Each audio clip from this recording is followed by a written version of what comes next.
Yeah. I'm just listening for the background. Okay. All right. I'm going live now. Enjoy. Good luck.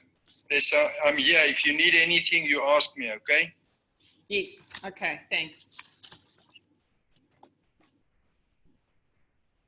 Good luck.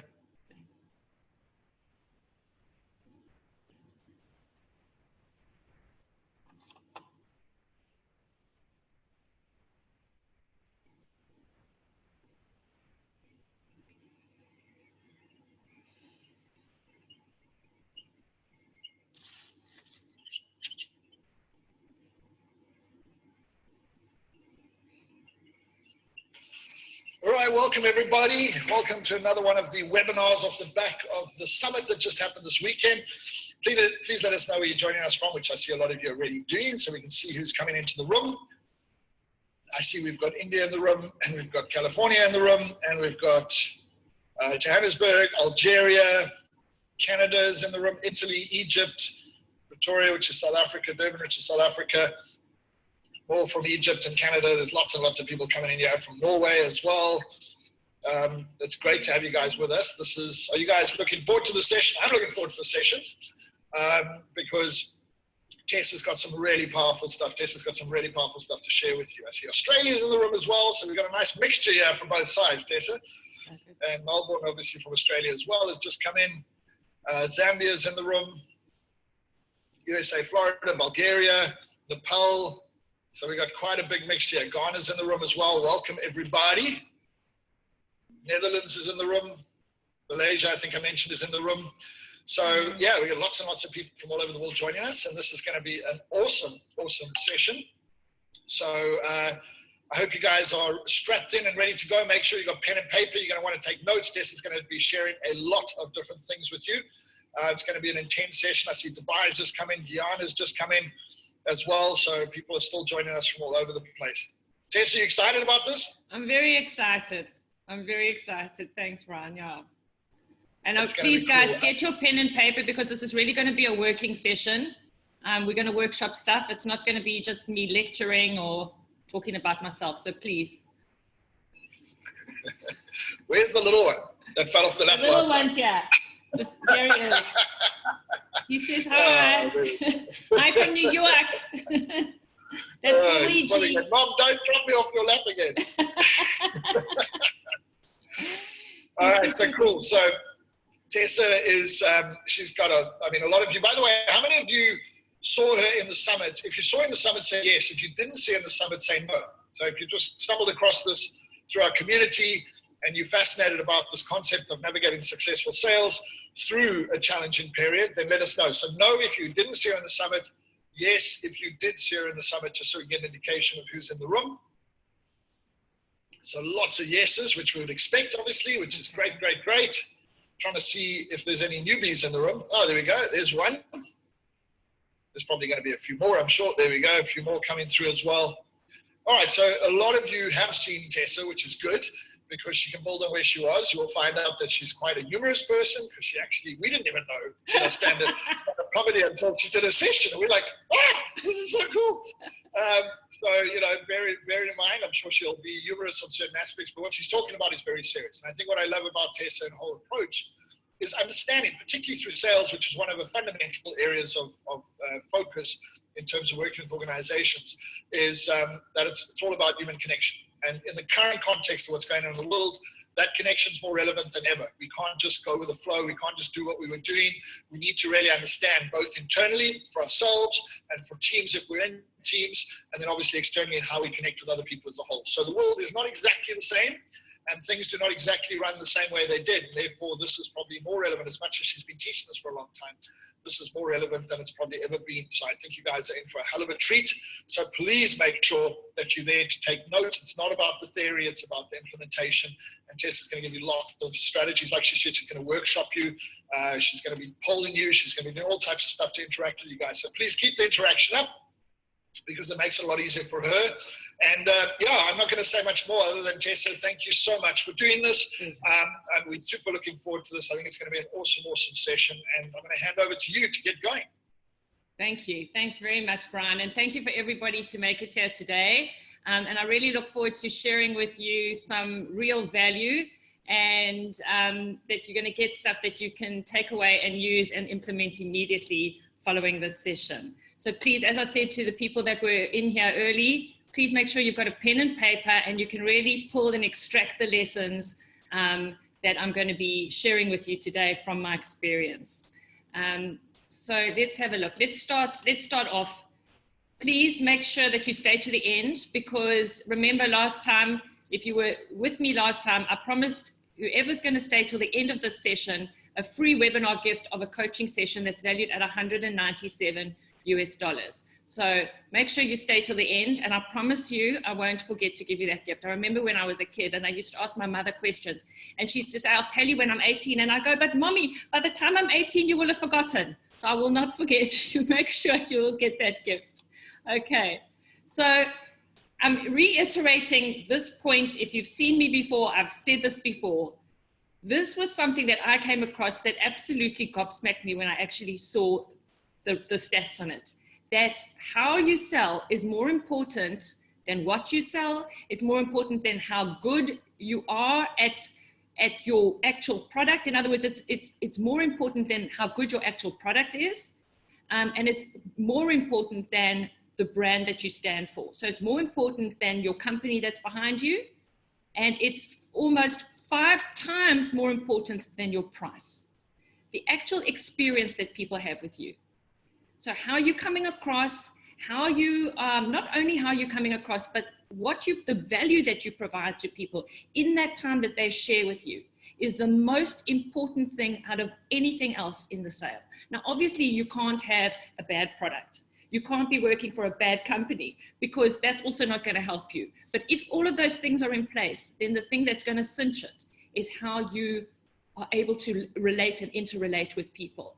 And the more different that you are, and the more you can show them things that they didn't know before in a way that no one else can, you're going to be able to get that deal more than anyone else. And you're going to actually make any competitors that you had before completely irrelevant, because you're changing the paradigm. You're working with people, you're able to consult with them, and you're helping them to solve their problems and their pain. So I'm going to show you how I've done it, and how I might be able to help you to do it. Okay, so Brian spoke about this. A lot of us are being stuck or feel stuck, especially when things happen to us. And I'm going to show you exactly why that happens. Because sometimes we feel like it's just happening to us. And, you know, I always say, I'm going to start this movement. Is it just me? Because often we just feel that it's just me, and everybody else just goes around pretending that everything's fine and goes around pretending that they've got no problems. And then we actually feel worse, and we stay even more stuck, because we think, well, we're the only ones, and we're too embarrassed to actually go out there and admit our problems, or admit the pain that we're having, or admit that we're actually not able to move forward. But until we're able to reach out for help, we'll never be able to actually get that help. It's like when you're sitting in the classroom, if you're not going to ask the teacher, that's their job. Their job is there to help you. So if you're not going to ask them, not only are you going to be ignorant, but now you're going to be ignorant and stupid as well. It's okay to be ignorant. We weren't all born with, you know, knowledge in our heads. We need to reach out and ask other people. So that's what I'm here to help you with today. Okay, so if we're stuck, why are sales stuck? So I'm hearing from leaders of huge, big organizations that their sales are stuck, and not just from one organization. I've been speaking to several of them during lockdown, and they say to me that sales are stuck for 2 reasons. Number 1, sales are stuck externally, and number 2, sales are stuck internally. So externally, from the client's point of view, customers they're not like they were before. Oh yeah, let's give this a bash. I'll just try it out. They are very, very frightened to make the wrong decision, because they cannot afford to waste money. So therefore, they have to be internally, at an emotional level, convinced that whatever you're going to be providing them or offering them is going to give them real value. And it's not just something nice to do because, hey, let's experiment with something new. Okay? So more than ever now, when people are in a fearful state, emotions are what's driving their decisions, not irrational. So you're sitting there telling them, but this is a really good idea. This is how it's going to help you. It's really not going to work. The whole way of selling that we had before doesn't work right now. We have to be connecting to people on an emotional level, not just with empathy, but be able to empathize and show them how things can be different if you work with them, and how things might not be different if you didn't work with them. Because if you can't take them on that journey and they don't feel that it's personally important to them to make a change for themselves, you're never going to get that sale right now. And worse than that, you're actually not going to be able to help those people, and they're going to get into that poo situation that they wouldn't have been in if you'd been able to help them. So that to me is the most important thing. But then from an internal, so that's externally, okay? And I think people can recognize that, but internally within ourselves, a lot of salespeople are feeling stuck because of this, all this new technology, and I'm not good on Zoom, and how do I do this? And I don't want to be reaching out and speaking to people and making calls if I'm going to come across as a total idiot. What am I going to say? And remember, when things were good, when times were good, a lot of people never had to pick up the phone and make a call. Yes, I work for a big brand. They phone me. We don't cold call. Do you know how many times I've heard that? But it's natural. We don't cold call because people hate rejection. All of us hate rejection. And why do we hate rejection? Well, I don't know. We're not going to get into that right now. But the point is that the only reason we're going to get rejected is if we come across as an idiot on the phone. So I work with people to make sure that they're not going to come across as an idiot on the phone. You know, if somebody's going to phone you and go, "Hi, Plen-Total. Hi, how are you today?" Obviously, this is not going to be a good way to be going about it. And that's certainly not what I'm going to teach, because it's revolting. Okay. So, and I think all of us, we don't want to be salespeople, especially people that are good at what they do, who are experts at what they do. You don't want to be going out there pushy, telling people how marvelous you are, or sounding like a used car salesman. It's just kind of beneath you, and you sense that, and you know that people don't want to be hearing that right now. When I hear, "Hello, Plen-Total," I'm like, that's it. Sorry, she's not here. That's what I tell them. She's not here. Can I take a message? Okay. But remember also, who was it? Somebody said it was Obama that said, never let a good crisis go to waste. Never let a good crisis go to waste. There are opportunities here. There's gaps here. There's ways that you can do things completely differently. And I'm going to show you how to do that. And also one of the things is people are more accessible now. So don't let this go to waste. Use this time to sharpen your sword so that by the time this is over, and it's not going to be over anytime soon, we have to see that this is the new norm, but that you go out there strong and you haven't been weakened, but you've been strengthened by the experience. Okay. So remember, when you're going out there, I do these simplified drawings, okay? Try to dumb things down. I say, there's your side and there's their side. People are only seeing a very faint image of your identity, of who you are as a brand. And remember, when you're in sales, you are your brand. You are the personal brand. You're the face of your company. You're the face of what you're selling. When you're looking for a job, you are the brand, right? So you need to have a strong identity, because remember, they're only going to get a very small mirror image. I think of it like a piece of paper. If you fold that paper over and this is your identity here, and you make an imprint on the other side, that's just going to be something faint. If this thing here isn't strong, if this isn't a strong picture, then what are they going to see? That image on the other side is going to be faint. It's going to be a nothing. So you have to have a very strong identity going out there, knowing who you are, knowing what you have to offer.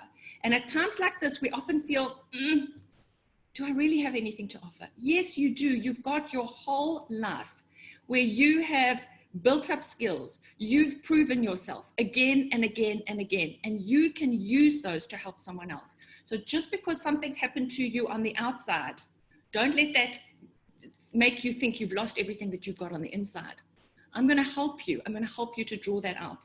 And for you to say, you pick up the phone and you go, I can help somebody today. Okay. So let's move on. So what we're going to look to achieve today on the training is we're going to get honest, do an honest assessment of who you are, get ready. So I'm going to work with you on a needs analysis, and the guys that work with me on this, they laugh at me because they say, I've put in so many polls that I should actually move to Poland. And the reason I've done it is because I want to hear from you. I want to hear from you. I want to know what your issues are. It's pointless me sitting here and saying what I think your issues are. I want you to tell me what your issues are. So make sure you've got your pen and paper ready. And then we're going to talk about tools to get unstuck. And then I'm going to tell you about getting to yes, please, which is the secret solution selling strategy or formula or blueprint, which is what all this work is all about and what I've developed. Okay, so what is going to make this different today?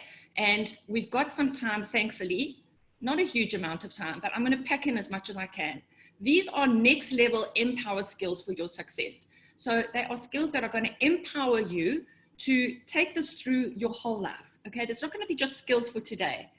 They're relevant for the COVID era. They're not skills that were for the outdated era of sales. They're skills for now, relevant for now. There's no BBB. As my first boss said, remember Tessa, BBB, bullshit baffles brains. And I'm like, no, thank you. I don't want to go through my life like this. So there will be no fluff here, no padding. I'm going to be direct, honest, and transparent. That's who I am. What you see is what you get. There's no pretending. There's no magical thinking. I'm not going to tell you that you're going to wake up tomorrow just from breathing this in, and it'll all be there. No, we're going to work. We're going to roll up our sleeves and we're going to work together, because we only get the ability to do something not through hearing, not through me talking to you, but from us doing it and doing it again and again and again, and practice. That's how we build new neural pathways in our brain. Otherwise, we go back to old habits, back to old habits. Okay, so I'm going to give you practical tools, and I'm going to share with you my lessons, okay, and that you can put to use immediately. And I really do care about your success. So that is maybe what makes it different, is I'm not just trying to sell you something. I really do care and want you to do well. And I've walked the walk. I've gone there. I've done it. I've had great success, and I've also had some failures, and I'm going to be sharing those with you. Okay, so what we're going to do now is I'm going to take you through a little bit more about my background and some lessons that I've learned. Again, they're going to be, some of them lessons about what to do, and others lessons about what not to do. You know, and as our favorite president would say, I'm not telling you what to do. I don't know what to do. I'm not a doctor, but I took the hydroxychloroquine, and look at me. But I hear the bleach is not such a good idea. Not such a good idea. So listen for the lessons, listen in and say, what was that worked that I can also do? And then we're going to look at the COVID effects. So what are some challenges that you're having? I've told you about challenges other people are having, but I want to know your challenges. And then what do you need going forward? What do you need to fix any challenges that you have? And then we're going to look at the action and blueprints. Does that make sense? Can I see in the chat that you're still here, that you haven't fallen asleep yet? Okay, great. I hear we need to hear this. Okay, come on, come on. Okay, so let's do some background and intro. So some of you have heard me speak before, others haven't. I'm going to start off by telling you a little bit about me. I felt always my whole life that I was a bit of a social misfit. I'm from an Irish Roman Catholic mother who was born in Ceylon, grew up in Ireland, and then moved to South Africa when she was 12 and went to a nunnery. She'd kill me for that. No, she went to a convent. She went to a convent school. And so then she married my father, 20 years older than her, who was a Jewish man. And he was like, whatever. My mom would come from a very strict background. My dad was, whatever, darling, whatever makes you happy. And my parents gave me the gift of a fantastic education. They saved up whatever money they had. And my mother will have me tell you that my dad used to be very rich. But by the time I was born, unfortunately, I didn't get the benefit of that. So they saved up and they put all the money that they had towards giving me a good education. And I cannot overstress how important a good education is. Now you'll see out there people who say, I never learned anything. I never went to school, and look at me. And that's great. And there are some people like that. But the majority of people that have done well have had an education. And I don't mean you have to have a university education, but either they've been given an education or they've gone out and they've sought an education. They've sought a way to educate themselves, to learn from other people, to learn from books, to learn, to absorb, because it doesn't get stuck in our heads when we're born. And I always actually felt that I wasn't given the playbook. I wasn't given the rule book, you know. I never felt properly Jewish, and I never felt properly Irish. And even my mom's mom once in a fight said to her, you can leave, that child can stay outside. She's far too Jewish looking. And it always made me feel like there's something wrong with me. And so I went out and I would kind of identify with all the nerds, and I would help them in their cause. And I'd always be the one asking the teacher, Tessa, ask the teacher. And I've always had a big mouth. I didn't mind to ask the teacher. As far as I'm concerned, that's their job. That's their job to answer my questions. It doesn't make me stupid because I'm asking a question. I think it makes me clever. It makes me know that the more I know, the better I'm going to do in life. So never be afraid of asking a stupid question, because there isn't such a thing. I was a glorified people pleaser. I would get everybody at school through their exams because I would take and summarize everything, learn from everything, and I mind map it all, and they'd have this one-page summary, and they'd all like borrow my notes, and I'd actually teach them. And it's the greatest thing, because when you teach someone else, you have to make sure that you know it. So saying it aloud often really, really, really helps.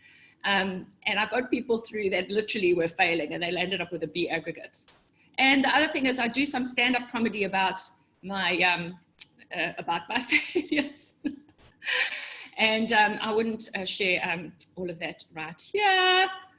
But let's go on to the next thing. What qualifies me to teach you, or to teach anyone for that matter, about how to master change, sales, marketing, and innovation?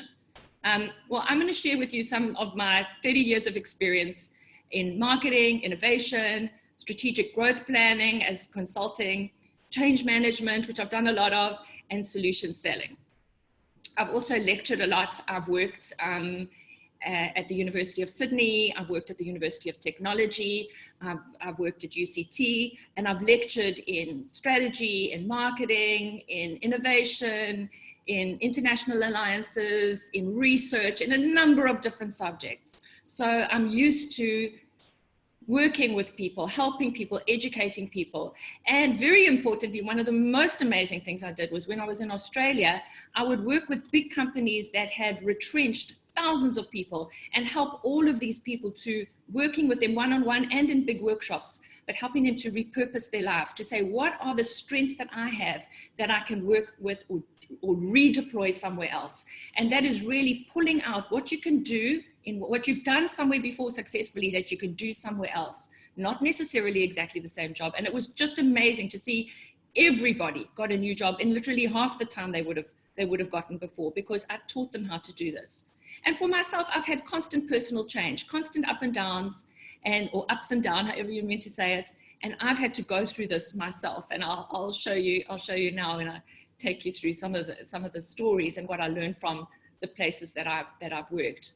So I started off at Unilever in South Africa after I finished university. And this gave me a fantastic grounding in marketing, classical marketing. And then I decided, that's it. I don't want to just be behind a desk. I want to go and see the world. So I put my backpack on and off I went, 40 countries with my backpack. Literally, I was allowed like one meal a day. You know, I'd go to those places where it's eat as much as you like, and they'd put all the ice creams on, and I'd say, please, can I have another scoop of ice cream? And they go, no, where do you want me to put it? There's nowhere to put it. And then I came back and I started working for Colgate-Palmolive, and it was 9 days into the job, and my father died. And it was the most devastating thing that could have happened to me, but the company was so good to me. They put me on a plane, they sent me home, they didn't make me pay for it. And that act of kindness gave me a loyalty to that company for so many years that it made it almost impossible for me to leave. Then they gave me a huge job. I think they thought, look, we'll give her something to focus on. And they gave me a huge job of pulling together the Stay Soft Refill fabric softener launch in just a few weeks. And there I had to work now through cross-functional teams, pull an entire launch together.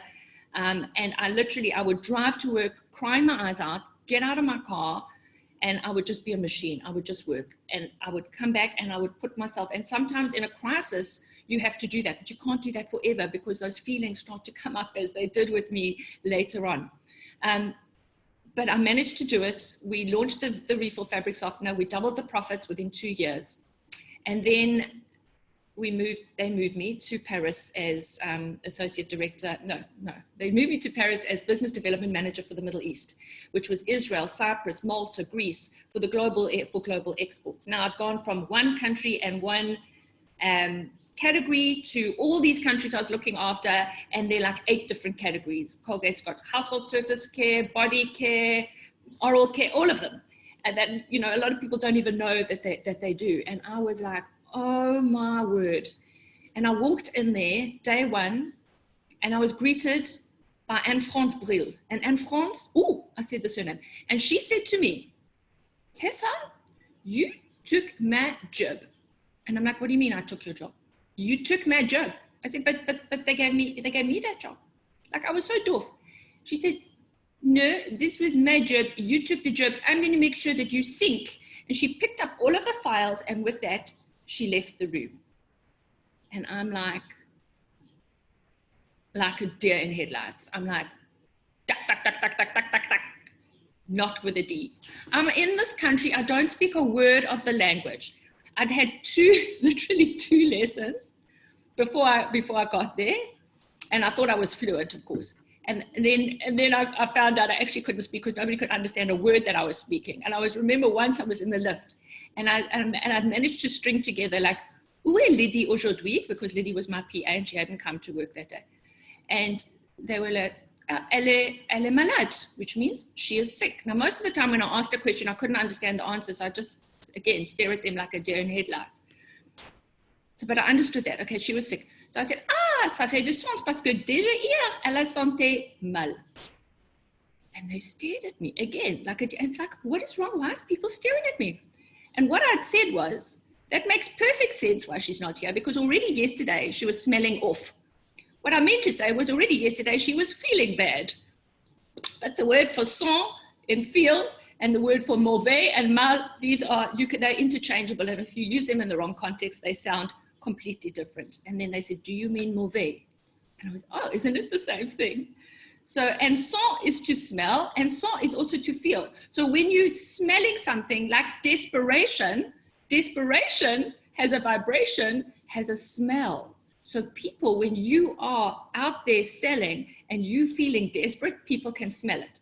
So I had to really scramble to pull things together.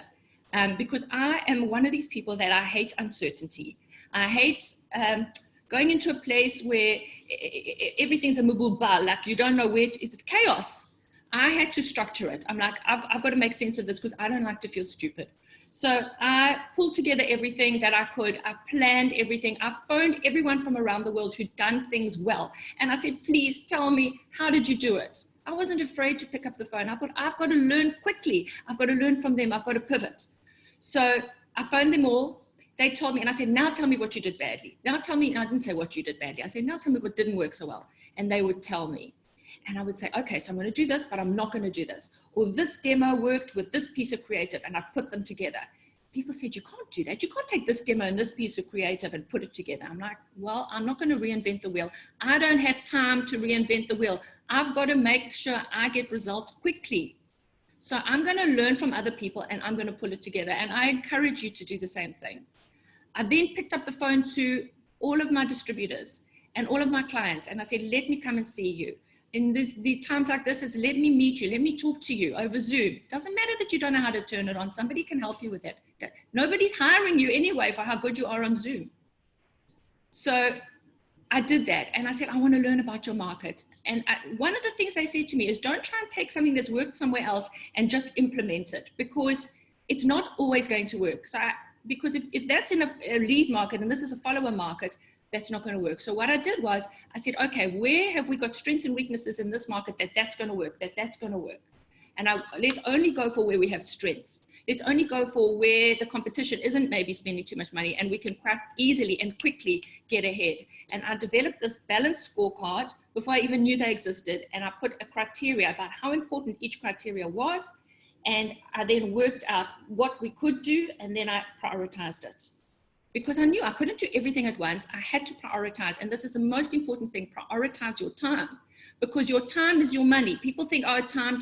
Your time is your money. If you're making 5 calls today, they have to be the calls that are going to actually move the peanut forward, not the ones that are easy to make. Okay? Maybe you start with one that's easy to make to give you a little bit of confidence. But it's got to be the ones that are, what is the thing that I'm going to do today that's going to move the peanut forward? That's my highest priority. Let me do that first. Instead, we all like to shuffle paper, okay, all day. So that was the most important thing, is getting where you're going to get the return on your investment and working with that. So, and when I moved into that job, that market had been tanking. Hey? It had been going down by, 5% for the previous 3 years. Let me just show you the picture. 5% for the previous 3 years. We launched 22 products, and it was just me and 2 others in the office. It was first just me. 22 products in a 2-year period, and we doubled profits. We increased sales by 69% and $100 million to the bottom line. And that was only because I had spent that time upfront planning. Now, a lot of us just want to go out there and let's just do a bit of this and a bit of this and a bit of this. It doesn't work. It's scattergun approach. You've got to plan your time so that by the time you hit the button, you're out there and you're running. Now, what was important to me is I didn't want to let anybody down there. I had a company that I believed in. I didn't want to overpromise and underdeliver. It's very important to me that I don't overpromise and underdeliver. And I was accountable. I had to go out and do it. So if you don't have accountability now, make sure you get accountability. It's very, very important. It was important to me to do well because this was my passion. So make sure that you're working in something that's your passion, or find the passion, or get somebody to help you find where does my passion and my work marry together. Okay, so these things were very, very important going forward, because otherwise it's just like, tomorrow. And the third thing is, I was like, nobody's going to get me down. I didn't work this hard, this long to get here for somebody else to tell me that I'm going to fail. Very, very important. Why should it be up to COVID to say I'm going to fail? No, I'm not going to fail. Your circumstances don't make you fail. It's in here, what we pull out from in here. Forget about the circumstances. I've had times where people say, oh, you can't sell in December. Nobody sells. That's been my best month. Forget about circumstances. You make your circumstances. Okay, so I've landed up moving all around. From there, I moved to London as Associate Director of Innovation. And that was a completely different lesson, because now, instead of me working with people who really wanted the solution and really wanted to grow, I was working with people where I'd been superimposed on top of them. And they, believe me, didn't want me there. They'd been used to working independently, 16 subsidiaries, getting their innovations done on their own.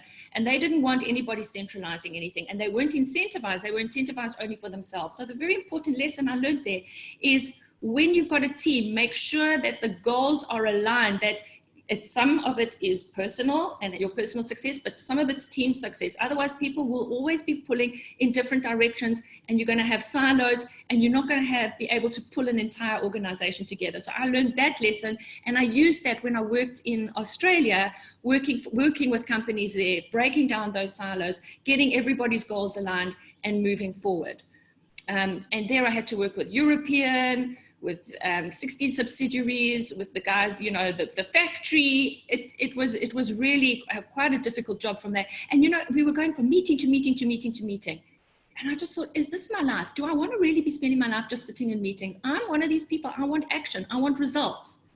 And I realized that I'd wanted this job. I thought, oh, I've arrived. I'm Associate Director. I've arrived. And I'm not even 30 years old. But, you know, sometimes you realize your ladder is up against the wrong wall. Who here has realized or feels that their ladder has been up against the wrong wall? Write it in the chat. Let me know if that's happened to you, okay? Because it's very difficult when you get there and you go, da-dong. It's like you got to the thing and go, da-dong. And now what? And now what do I do with my life? And that's a nagging little voice inside is going, this is not for you. This is not for you. This is not for you. And you're like, but the money. I was earning a lot of money. I didn't even think I deserved the amount of money that I was earning, because it was such an easy job compared to the job before. And here I am earning all this money, and I got a patent in my name, and we launched the 2-in-1, and we launched Colgate Naturals. But to me, it wasn't important. And that little voice inside me was going, I don't care how much money. You're going to sell yourself out for money. And don't ignore that little voice inside you. And I just eventually went, I can't do this. And I packed everything up and I went to Australia, and I thought, I want to be helping other people. I want to be helping people get to the next level where I had to struggle, where I had to do it myself. And off I went. But in the meanwhile, I've worked since independently for the last 20 years. I've worked with companies helping their entire teams go through change over to be innovation centric, to all be working in the same direction rather than pulling apart. And I work with them, and we're transparent together, and we say, this isn't working. So what do we need to do differently? Okay, this is what the team's doing, but what does everybody need to do? So we're all pulling together. So I worked with Sanitarium Health Foods. They launched the veggie burger with McDonald's. Again, I worked it in their minds. You don't have to invent everything yourself. There are other people that are clever, that have done it, that have got the distribution or whatever. How can you partner with them? How can you help each other? And they grew like 40% over the next 2 years. And anyway, loads and loads of companies, from financial services companies to Orange 3G. And then again, that little voice was going, enough, enough, enough. We need a new adventure. I need to be creative. And so I packed everything in my garage. Off I went to New York. I had no work. I had no visa. And I reached out, I networked, I got the most amazing work with Hill's Pet Food, with all the big Novartis, all those companies, teaching them how to think strategically and thinking them how to put strategic presentations together that would persuade their board of directors. Okay, so I must move on here, because these are the areas, if you want, I put this little model together to help you, I hope it helps you, in terms of how you can grow your business. The best way to, say again? Is everything okay? So the best way to grow your business is actually to grow your revenue rather than reduce your cost. Oh, okay. But Saj, I can hear you. Sorry. Is there a problem with the tech? No problem, Tessa. I had an issue, but I'm back, and it seems you weren't interrupted, so carry on. Okay, no problem. Okay, so you can either merge or acquire a new business, or you can grow your current business. If you grow your current business, you can either reduce your costs or grow your revenue. Now, right now, a lot of you need to be doing this. You need to be reducing your costs. So some people have had to go and cut staff. They might have had to cut quality or cut product. But ideally, you don't want to be doing this. But there's some that you're going to have to do right now to get yourself in a necessity. So as a necessity, I should say. So if you're working for yourself, see where you can reduce costs. Make sure that you're not spending unnecessarily. This isn't a time to be going out. I mean, obviously we can't, but this is a time to cut your cloth for the times, okay? Get rid of unnecessary expenses. Go and see a financial planner who can help you. Don't think, oh, but I'm spending money. It doesn't matter. The little bit of money you spend will save you so much later on. So don't be penny wise, pound foolish. This is the time to invest cleverly in what's going to bring you the good return on your investment. Not throw money away on the stock market or trying to gamble on things. Believe me, I've tried it. It doesn't work. Okay, so here we go. I'm going to help you, and this is where my skills sit, in sales, in marketing, in innovation, and in people. And these are the ways that you increase the quantity bought. By improving your sales skills, by improving how you market to people, making sure you position right, making sure you understand their needs, making sure you're innovative in the way that you deliver, in the way that you go out there, and making sure that as a person, you are the best that you can be and you're as upskilled as you can be. And that's how you grow demand. Because again, remember when I was helping Israel and we doubled the profit, it was because I got that market to demand, the consumers to demand the product. The guy before me was a trader. He pushed product on the market, and that works for a while in an early market, but then you get a glut. If you don't get it pulled out the other side and your clients aren't pulling from you and their clients aren't pulling from them, that whole funnel or whatever you call it, it just gets blocked up. So you're wanting to create a flow. You're wanting people to say, please come and help me. Please give me your products. I want them. So right now, what do I use my experience to do? I know this is a messy chart, okay, but I help ambitious, forward-thinking consultants, entrepreneurs, CEOs, and sales leaders whose revenue growth might have slowed, stagnated, or declined in this COVID economy to freshly accelerate, kickstart their growth again and to break through to the next level. So, you know, this COVID thing has got many going stop, start, or even, you know, like you don't even know what's causing your growth or declines. It's outside things. But I help people to get out of the denial, to unlock their pockets of success and excellence, which might be sitting within their companies or within themselves, uplift them. This is developing new neural pathways so that you can go out there confident and feel good, reconnect within yourself, reconnect with your clients, sit and diagnose, like sit and turn that chaos into order by doing the planning, by structuring, by seeing where you're going to get that return on investment, replicating that success, making it consistent, accelerating that. And so you can get exponential growth, not just incremental, but exponential growth. That's what we're wanting to get you, and that's what I help with. And how do I do it?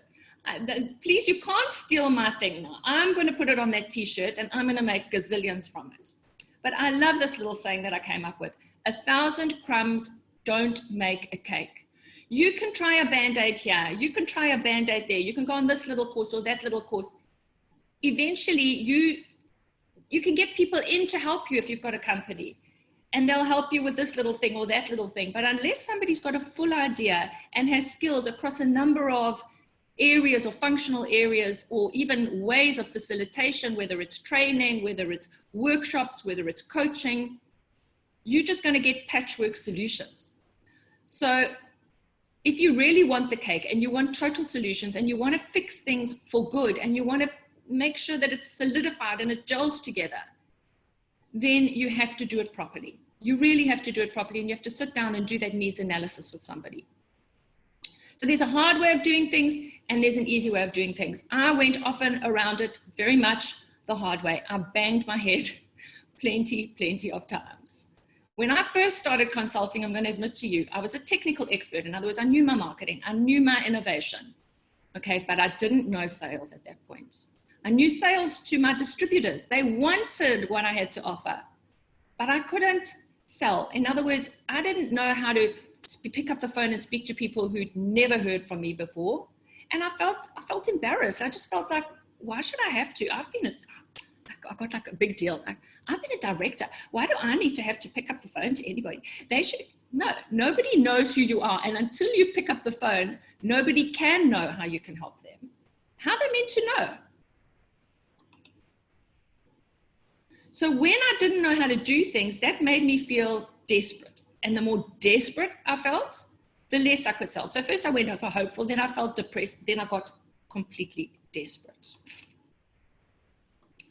And literally that stress made me want to give up on life. I remember when I moved to Australia, I had always had this company behind me. And, you know, I got to a point where I thought, well, what do I need them? I can do this on my own. But you underestimate how I had underestimated how important it was to have that structure. They had been my family. Now, who was I? I didn't even know who I was. My identity, who was my identity? How could I go out and speak to somebody else when I didn't even know who I was? And I also felt like I had no importance if I hadn't got accomplishments behind me, if I didn't have my work, if I didn't see that I was important just as I was. And it took me years to realize I am important. I was put here on this earth for a reason. I am different from other people, but that's why I was put here. We weren't all meant to be the same. And I can use every single bad mistake I've made, good success I've had to help someone else. I share sometimes that I looked up my name. My name is Tessa Plen. In Hebrew, Tamara, Plen means date palm, date palm. And a date palm, when you look up what is a date palm, every part of that tree can be used for good, from the bitter bark to the sweet dates. And I'm determined to use everything that I have to go out and help other people. So the one thing that stopped me from giving up on life, and I promise you I got close to it because this had been my life and I had given up everything and I'd cut myself off at my heart and just head all the time. And I realized that when I tried to go out and sell, this head thing and telling people what to do just wasn't working. I realized I don't want to start this all over again. You know, what if I disappear? Things might be worse afterwards. And I remembered one thing that came to me when I was dreaming once, when I was young, when I was like early 20s.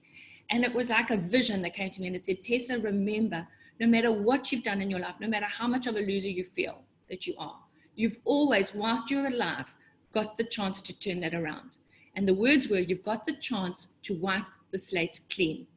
So in other words, we are in charge of our destiny and I can change it. Nobody's going to come and rescue me, but I can reach out for help. So if I could have solved that problem from where I was, I would have, but I couldn't. And so I reached out for help. And as Einstein says, we cannot solve problems from the same level of consciousness that got us to have those problems in the first place. So I'm not the only one. I realize I'm not the only one. So I'm going to give you now 3 secrets that unlock my success. And they're going to unlock also your success in this new world order, I'm sure.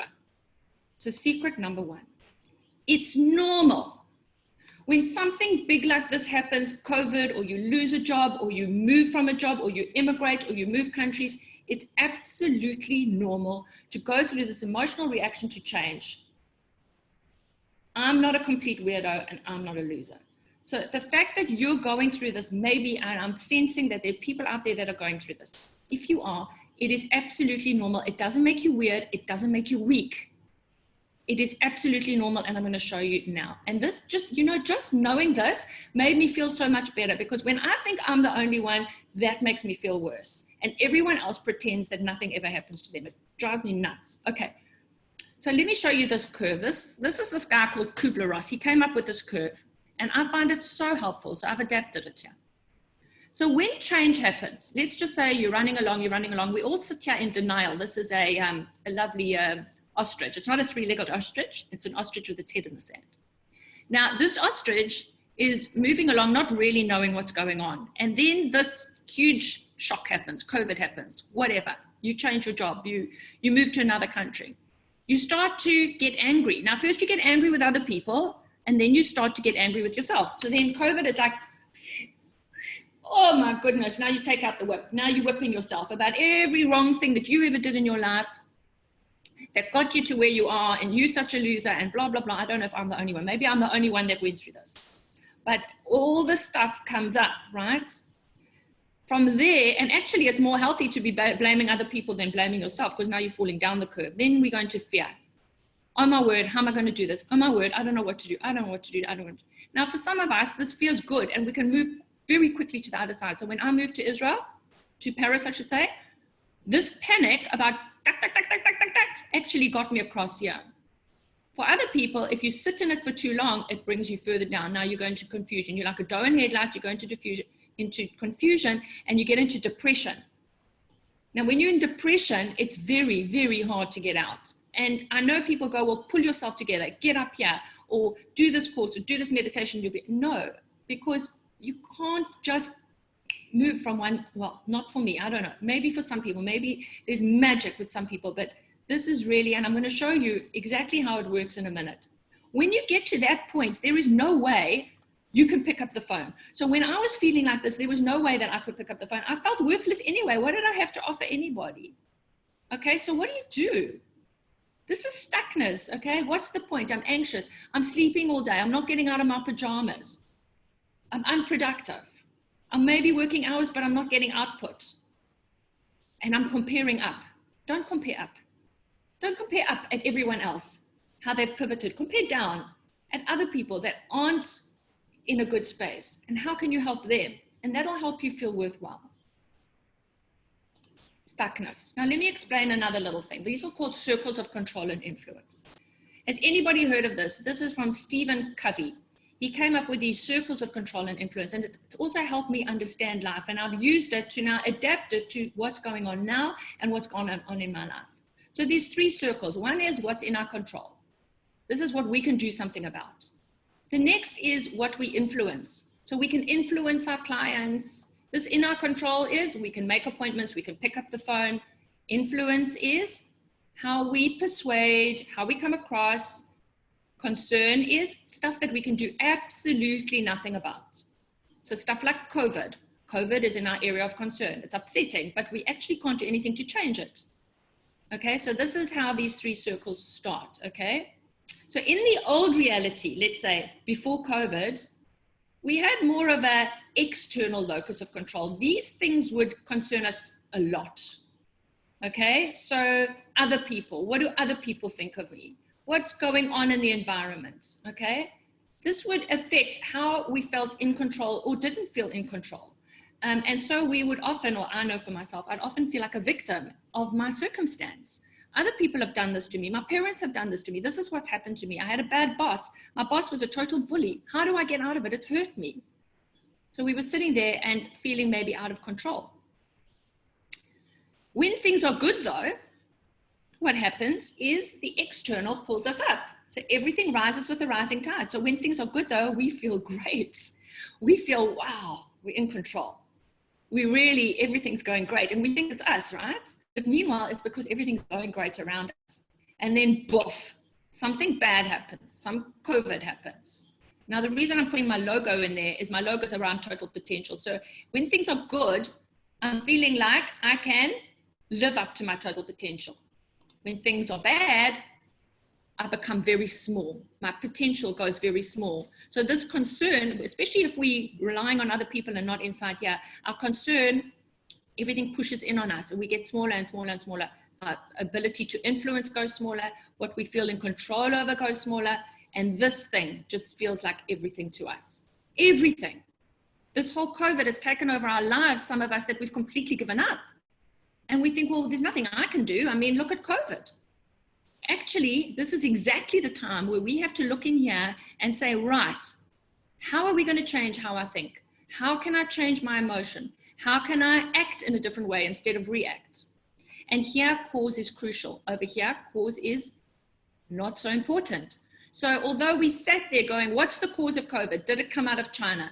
Was it man-made? I spent a lot of time on this. It's actually irrelevant. There's nothing we can do about cause out here. It's just interesting, but it is a distraction. It stops us from the focus and the focus on where we're going to get a return on investment of our time. And we're going to get a return on investment on our time on what we focus on inside that we can influence. And here, cause is incredibly important. So what are the causes of my problems? What are the causes of my clients' problems? And how can I help them? There, it becomes very, very important to look at cause. And when we can learn that, when we realize that we can actually choose how we think, that we can actually manage our emotion, and we can actually choose how we act, we become a victor. And I'm not going to tell you that this is an overnight thing, because it hasn't been an overnight thing for me. Our neural pathways, we're so used to going like this, like this, like this, that we actually, it's like an elephant walking through grass. That elephant now changes course and it has to walk through its long grass because it's been years and years that grass has grown on the side here, that we've just been going down the same way over and over and over again. Now we need to change our path. And to change that path, we need to tread on another path over and over and over again until that grass is no longer upright, but that grass is flat and we've got a new path. Because when we're in stress, our brain goes down the path it knows very quickly, because all the blood literally runs to our hands, to our feet, and we cannot think. So when we cannot think, it goes into automatic. It's going to go back to what it knows. So therefore, if we wanted to do a new path, we have to habit, repeat, repeat, repeat, repeat until that becomes the new automatic. And whilst we're doing it, whilst we're putting those new habits in place, it's freaking uncomfortable. It's freaking hard. And we're desperately trying to hang on to where we were, even though it wasn't so marvelous, maybe. And we're so scared of moving forward because we feel so stupid. But remember, you've got to get through that hurdle of discomfort and go, it's going to be uncomfortable until it becomes a habit. Don't give up.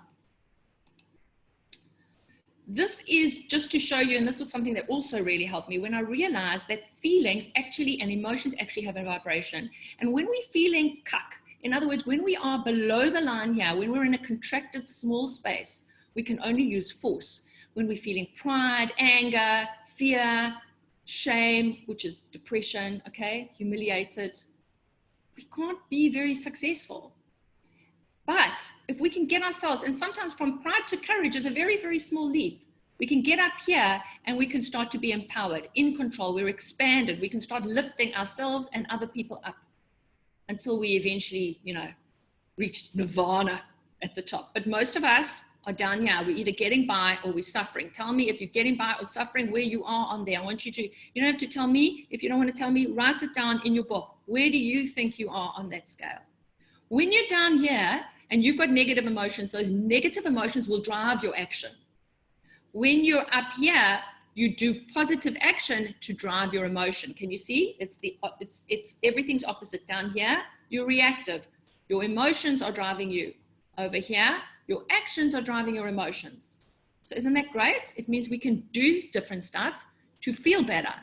We can do different stuff to feel better.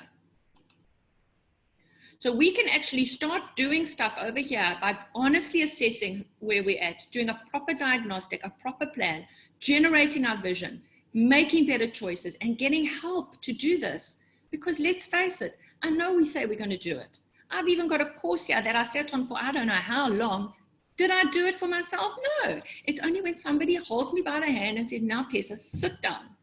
Sit down. Otherwise, I'm like, why do today what I can put off till tomorrow? Okay? And then we can go from this feeling of stuckness to successness, from feeling reactive, forced to being able to be proactive and empower. And you see, I think it was meant that we were meant to do this on our own, but we humans, we don't like change. This makes us feel very uncomfortable. So we sit for as long as we can in the soup, and we will sit in terrible pain until it's impossible for us to sit in it anymore. It's like people that drink too much. They'll drink and drink and drink until they are so sick. And then, only then, when they've hit that rock bottom, will they move forward. And sometimes we need to hit that rock bottom. And that needs to be a crash and a bang until we can move forward. But that's why they call it breakthrough.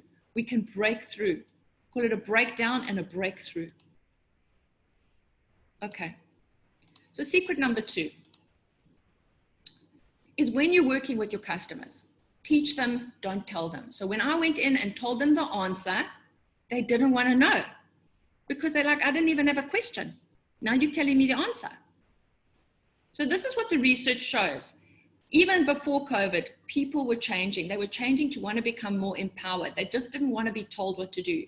Customers are looking for you to teach them something about their business. So what this reads is that customers are saying that the most important determinant for loyalty is if you teach them something about their business, their needs, or their challenges. The second most important thing is providing them with reasons why it's necessary to take action. So that's what I'm going to do with you today. I'm going to tell you reasons and talk to you about reasons why, and you will find those reasons yourself. But being just the expert on its own, without this stuff, without teaching and showing why, actually doesn't move people. And being accessible and quick and easy to find, or people want to work for it. They don't want to just have everything on a platter. So people are saying that they offer suppliers that offer them unique, valuable perspectives on their business.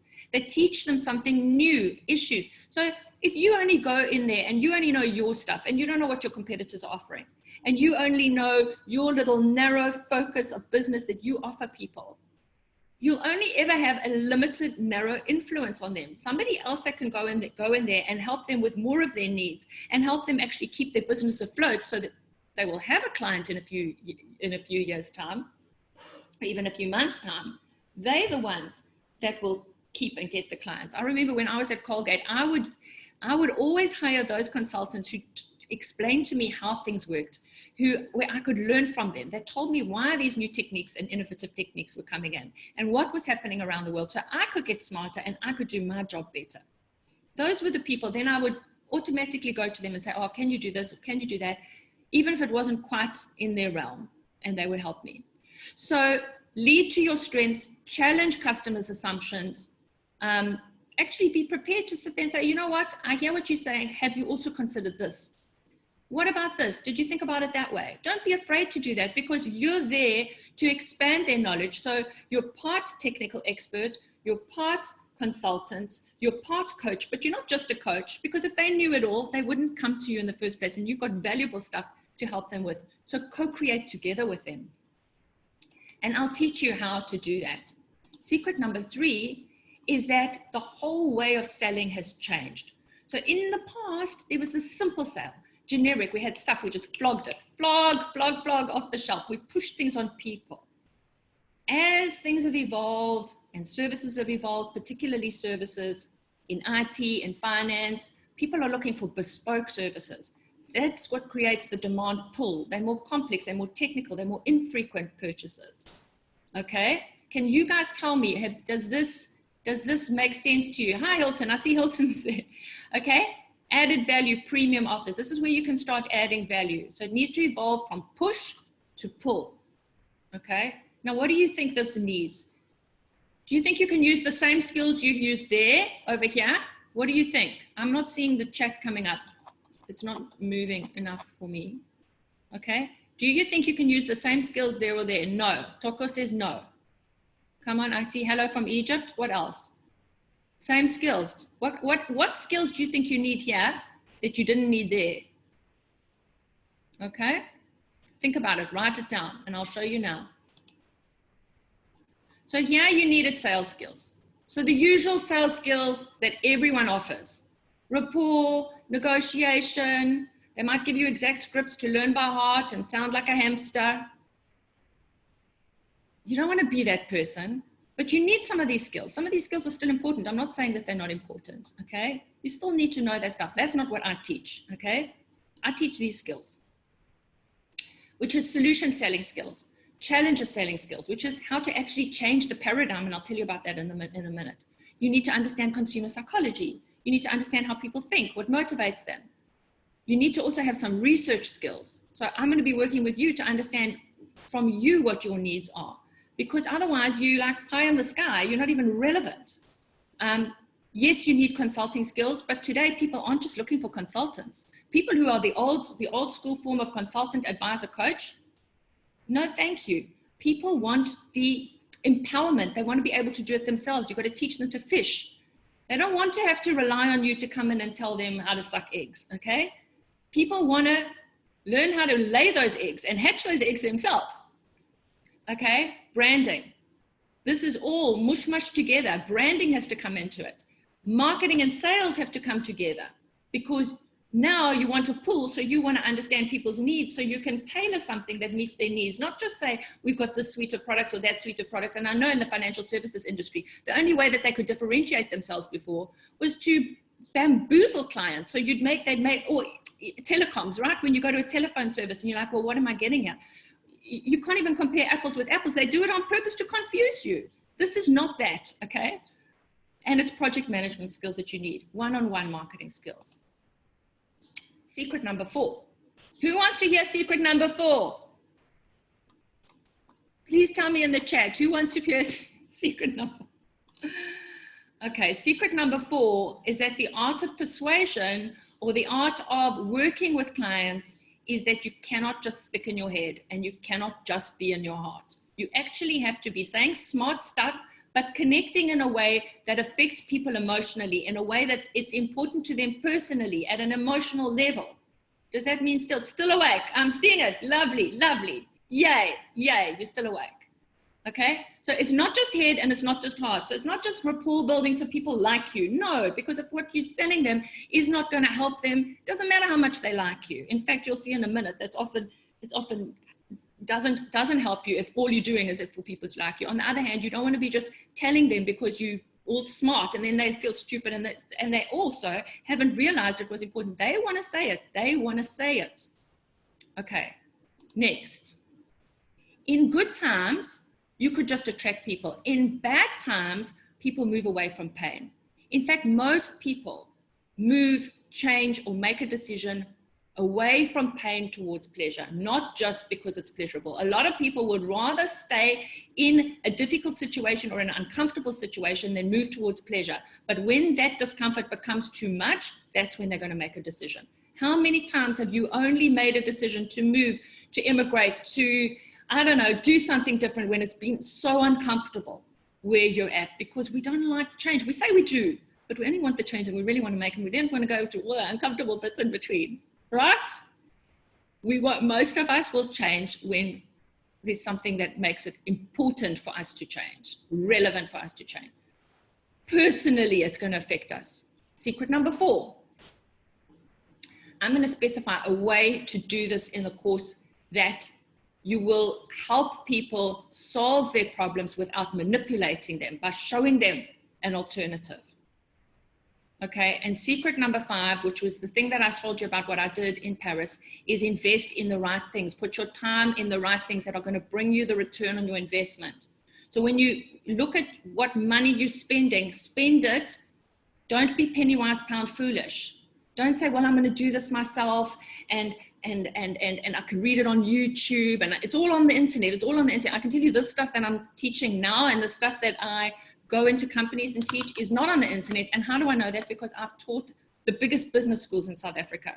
I've taught 3 of the biggest, most prestigious business schools in South Africa how to do this. So I know it's not out there. And it's techniques that I learned from scouring the world, from putting it together with my own I suppose, experience of what works and doesn't work. So it's completely unique. And you're not going to learn it off the internet. And even if it was on the internet, you wouldn't do it. Believe me, do you know how many times I've said, okay, I'm going to learn how to do Facebook advertising, or I'm going to learn how to do I do it? No, I don't do it. I only do stuff when I'm accountable, when it's really, really important to me, when I'm on fire. Anyone else? Tell me if you relate to that. Okay, somebody's saying the video's frozen. If the video's frozen, you can just reconnect. You press the reconnect button.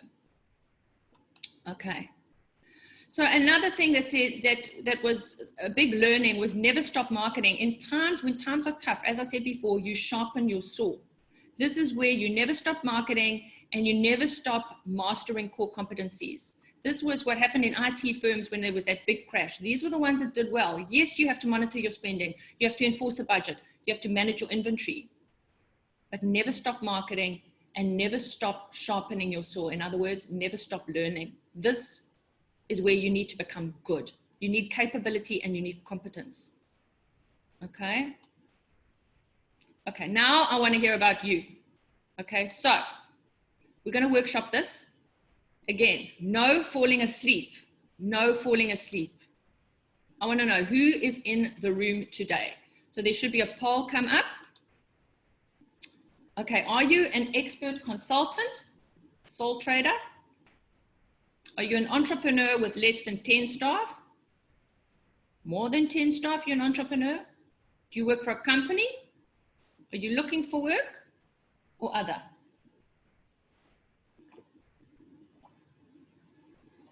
Okay, I'm watching it. It's like watching the horses.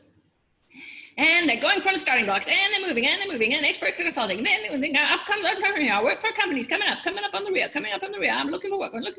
Okay, I'm going to give it another 10 seconds. You snooze, you lose. Okay, stop. End poll. So what do I see here? I see most of you, 31% of you are an entrepreneur, 24% of you work for a company. Quite a few of you are looking for work. So there's quite a mix, but there's quite a skew of entrepreneur, expert consultant, 30, 40. So half of you are either entrepreneurs or expert consultants, and about 25% of you. So there's a mix here. But just about everybody here needs to sell themselves in some way. Okay? Or needs to sell their company in some way. So what's changed? I think a lot's changed. It's a bit of a rhetorical question, okay?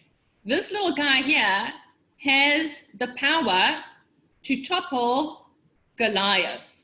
So companies that have got huge brands that have been around for a long, long time are going to suffer if they're not able to change. If the way they go out and speak to people doesn't change. If their consultants speak to people the same old way they've always spoken to people. And that's why a lot of them don't want to pick up the phone right now, because they can sense that this is not the right thing to be doing right now.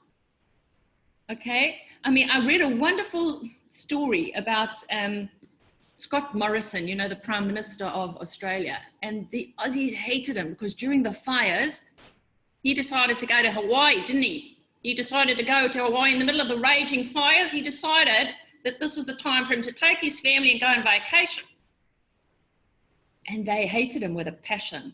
But he turned it around, because when COVID came, he started, and they made mistakes in the beginning, and he realized, okay, last time I stuffed up, now I've got to listen to my people. And he listened to the experts, and he learned, and he changed, and he pivoted. And he was able to change his approval rating to now he's like, everybody thinks he's the most amazing thing since sliced cheese. And it is possible when things are not working to turn them around if you listen to your customers and if you can plug into the pulse of what's going on. This is so important right now, and we need to work on it. So if you're in stuckness, this is from another study that I did.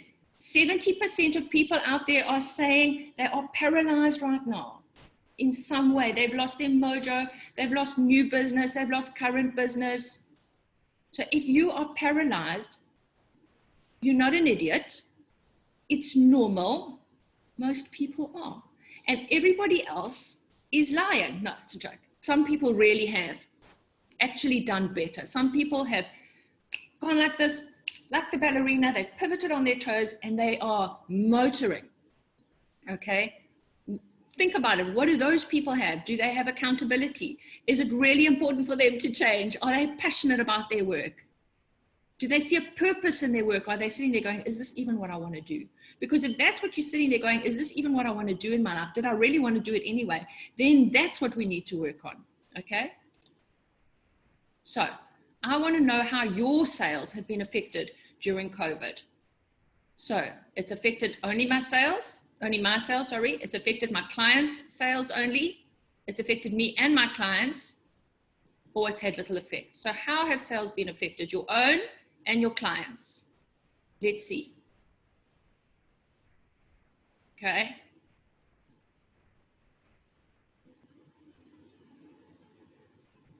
Okay.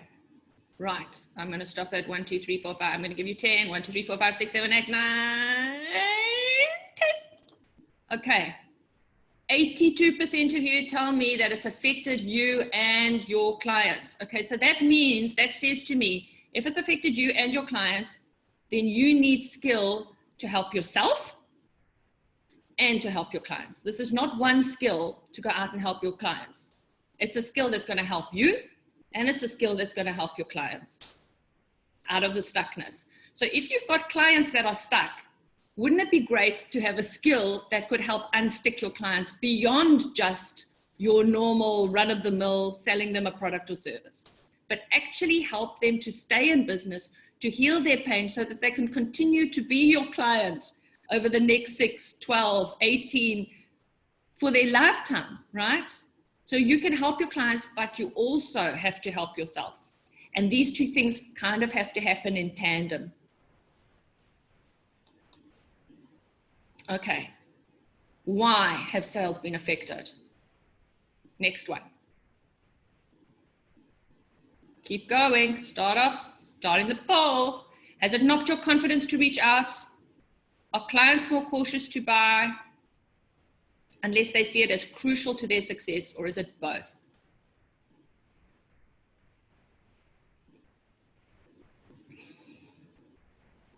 In other words, it's not my confidence and clients are more cautious.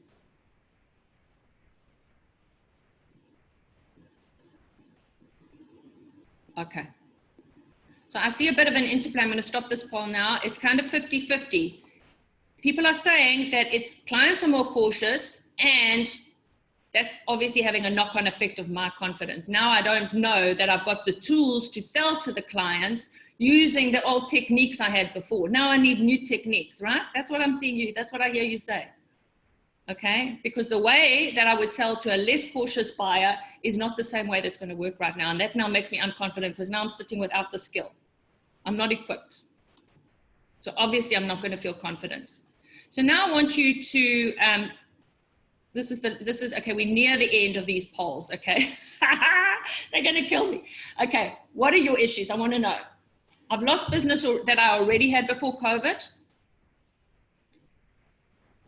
I had my incoming leads or referrals have slowed. So people used to refer me business, now not so much.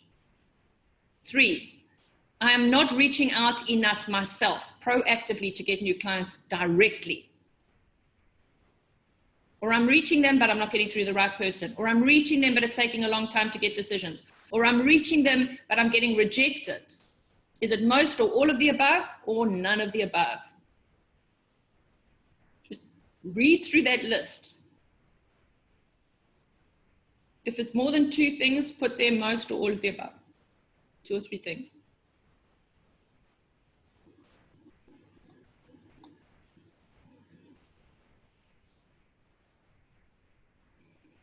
Okay, I'm hearing a lot of you saying, I'm actually not reaching out enough to new clients. Okay, that's obviously going to come back to this confidence thing.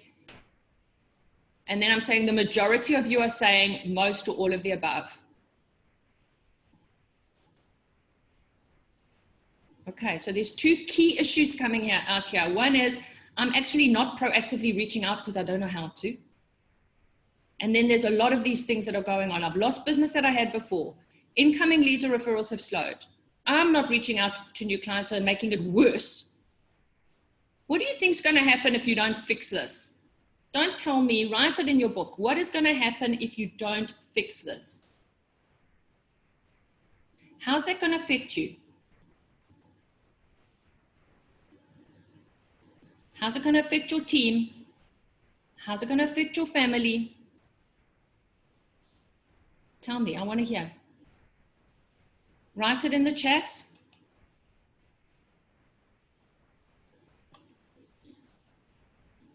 We might even have another poll. Here are some typical sales issues that I've heard from other people. Inbound leads are drying up. Outbound leads, poor results, not reaching new markets, reaching but long decision times, reaching but failing to persuade. Or will my current customers be around in 6 months? So these are not unique. You are not alone. Other people also have these problems. Do I have the right consulting skills to help guide them and keep them afloat? When you look at this lot of feelings, what feelings come up for you? When you think about this and what's going on for you right now, what feeling does it bring up? Are you numb? Do you feel fearful? You're confused, you're not sure. You feel angry, you think it's others that have got you there. Something else, COVID. Are you angry at yourself? Are you feeling low? Are you feeling both, like up and down, one down up, one down down? Are you feeling clear, optimistic, ecstatic? Remember, no one is watching you. So you can tell me your feelings and nobody's going to see who said what. So please be honest, don't cheat yourself. This is for you.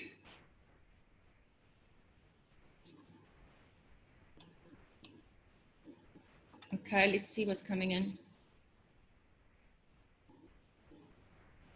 Okay, so I'm seeing a lot of fear and anxiety, confusion. Okay, so it's equally split. So 22% of you are feeling optimistic. Nobody's feeling ecstatic, okay? There's the honest truth. So all those people, they were lying, okay? No one is feeling ecstatic. 20%, only 20% of people are feeling optimistic. That means 80% of people are battling, not just you. 23% are feeling up and down, 20% are confused, 20% are feeling fear. So that tells me that what do we need to get through this? We need clarity. We need a way forward. We need structure. We need new tools. Here are the causes. We know the causes. We know that sales have been disrupted. Consumers are fearful. We know that it's daunting to pick up the phone. This is just summarizing what you've said.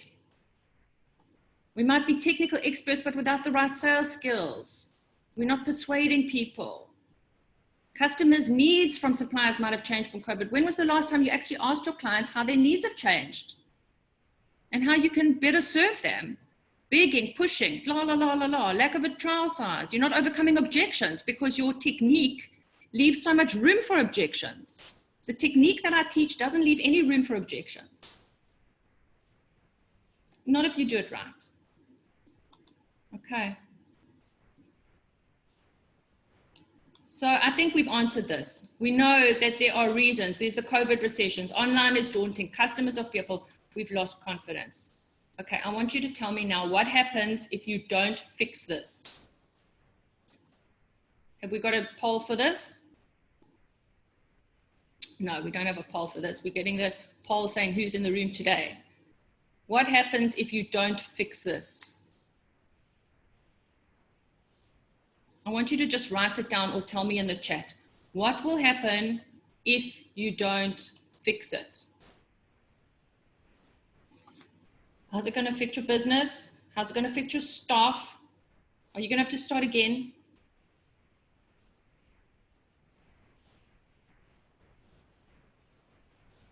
And I know that this is uncomfortable, guys, but if you can't go through this in your mind, I don't want you to go through it in reality.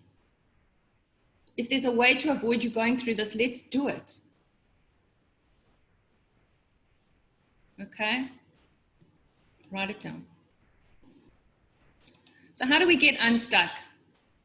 Here are some of the consequences other people have said they have. Static growth, high staff turnovers, having to start from scratch every year, They have to restructure. It's demoralizing. They've got their head on a block. So the fact is, guys, this COVID thing isn't going to go away. I read yesterday something that said that even if there's a vaccine, it's still going to be coming in different strains for a very, very long time to come. We have to learn to live with this. So for us to think, oh my word, I'll just wait until this is over. I'll just go like this, like that lovely ostrich, and wait until the storm is past. And when it's all past, I'll just emerge and life will be like it was. It's not going to happen. Okay? So it's adapt or die. We've got to get out of this, and using force is not going to work. So, who wants to feel like this? Who wants to instead feel, I feel confident to reach out and pick up the phone? Not only that, I feel excited to speak to somebody on the other line. Do we have a poll for this? Let me see. Yes, we have a poll. We have a poll. I want to feel confident to reach out. I want to feel confident to conduct virtual meetings without winging it, without a mouthful of teeth that's going to make me feel like an idiot. And I want a blueprint of a lifelong influence, sales, and consulting skills that will drastically improve the results I get, the relationships I form externally with clients, teams, and family, and internally that's going to help me solve my own problems, get out of my own stuckness by using this technique. Do you want 1 and 2 or all 3?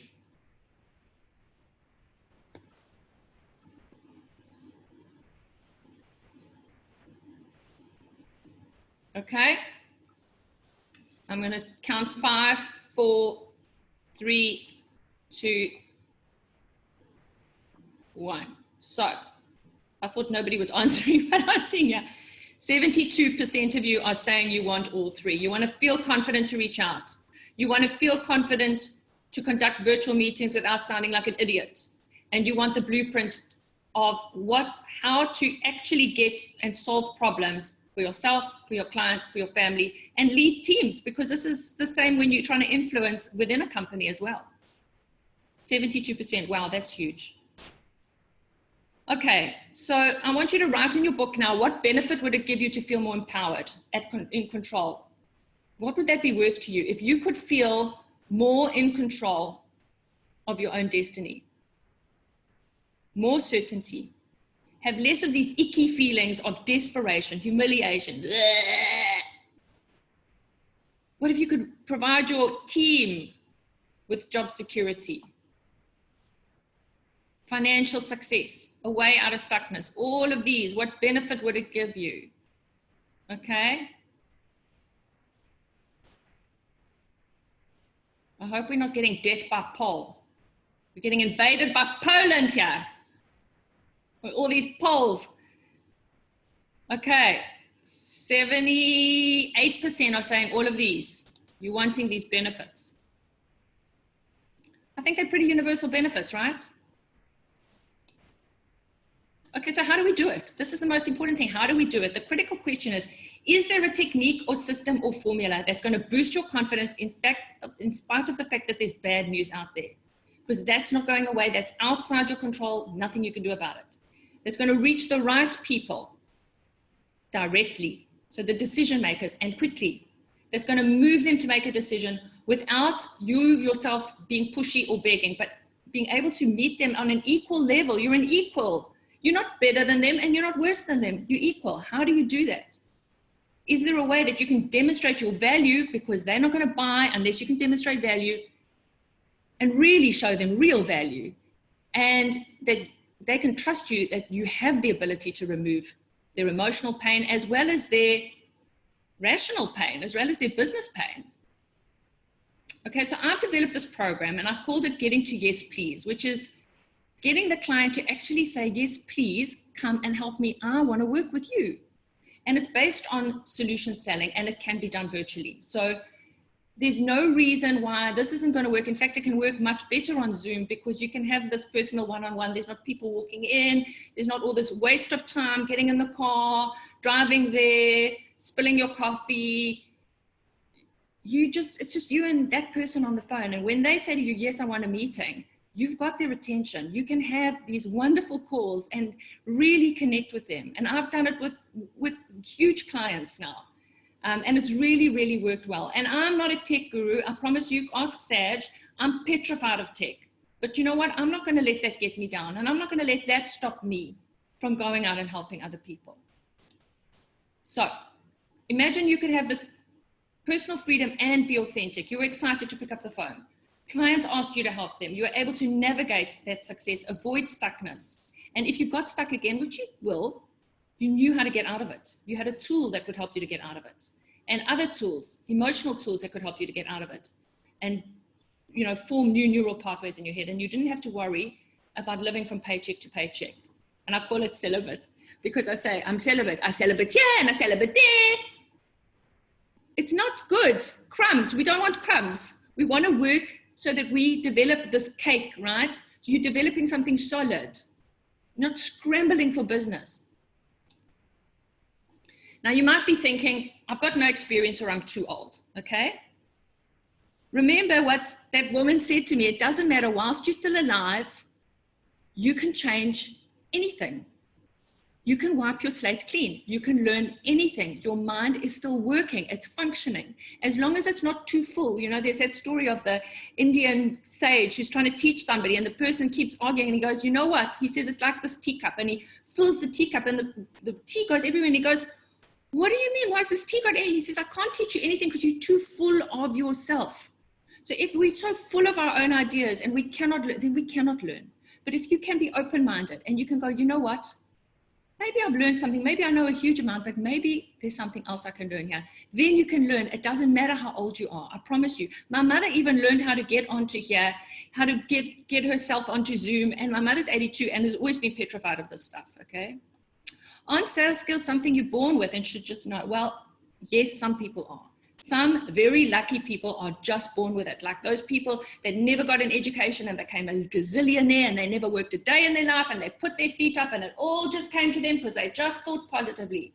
That happens. Yes, maybe it happens to a very, very few people. I'm not talking to those people. I'm talking to regular people, okay, that don't just know it, that had to go out and learn it, that need an education. I had to learn it. I didn't get it all from a book. I didn't get it all because it was infused into me from all the books that are sitting in my cupboard either. I got it by learning. I got it by asking. I got it by educating myself, okay? I've been on heaps of sales courses before without any results. Yes, I agree. Most courses do not work, and I'll go through that in a minute, okay? This is different, and I'll also go through that. Is there a blueprint? Yes, there is. Can I overcome this during the pandemic? This is exactly the time to overcome it because afterwards you will not have time. This is the time for you to sharpen your saw. What did I say before? When the cavemen couldn't go out of the cave, they sat in the cave and they sharpened their instruments. I don't have time. You cannot afford not to put in the time. Remember what I said about when I was in Israel and helping the Israeli army, the Israeli business when I was in Paris, because that was my most important business.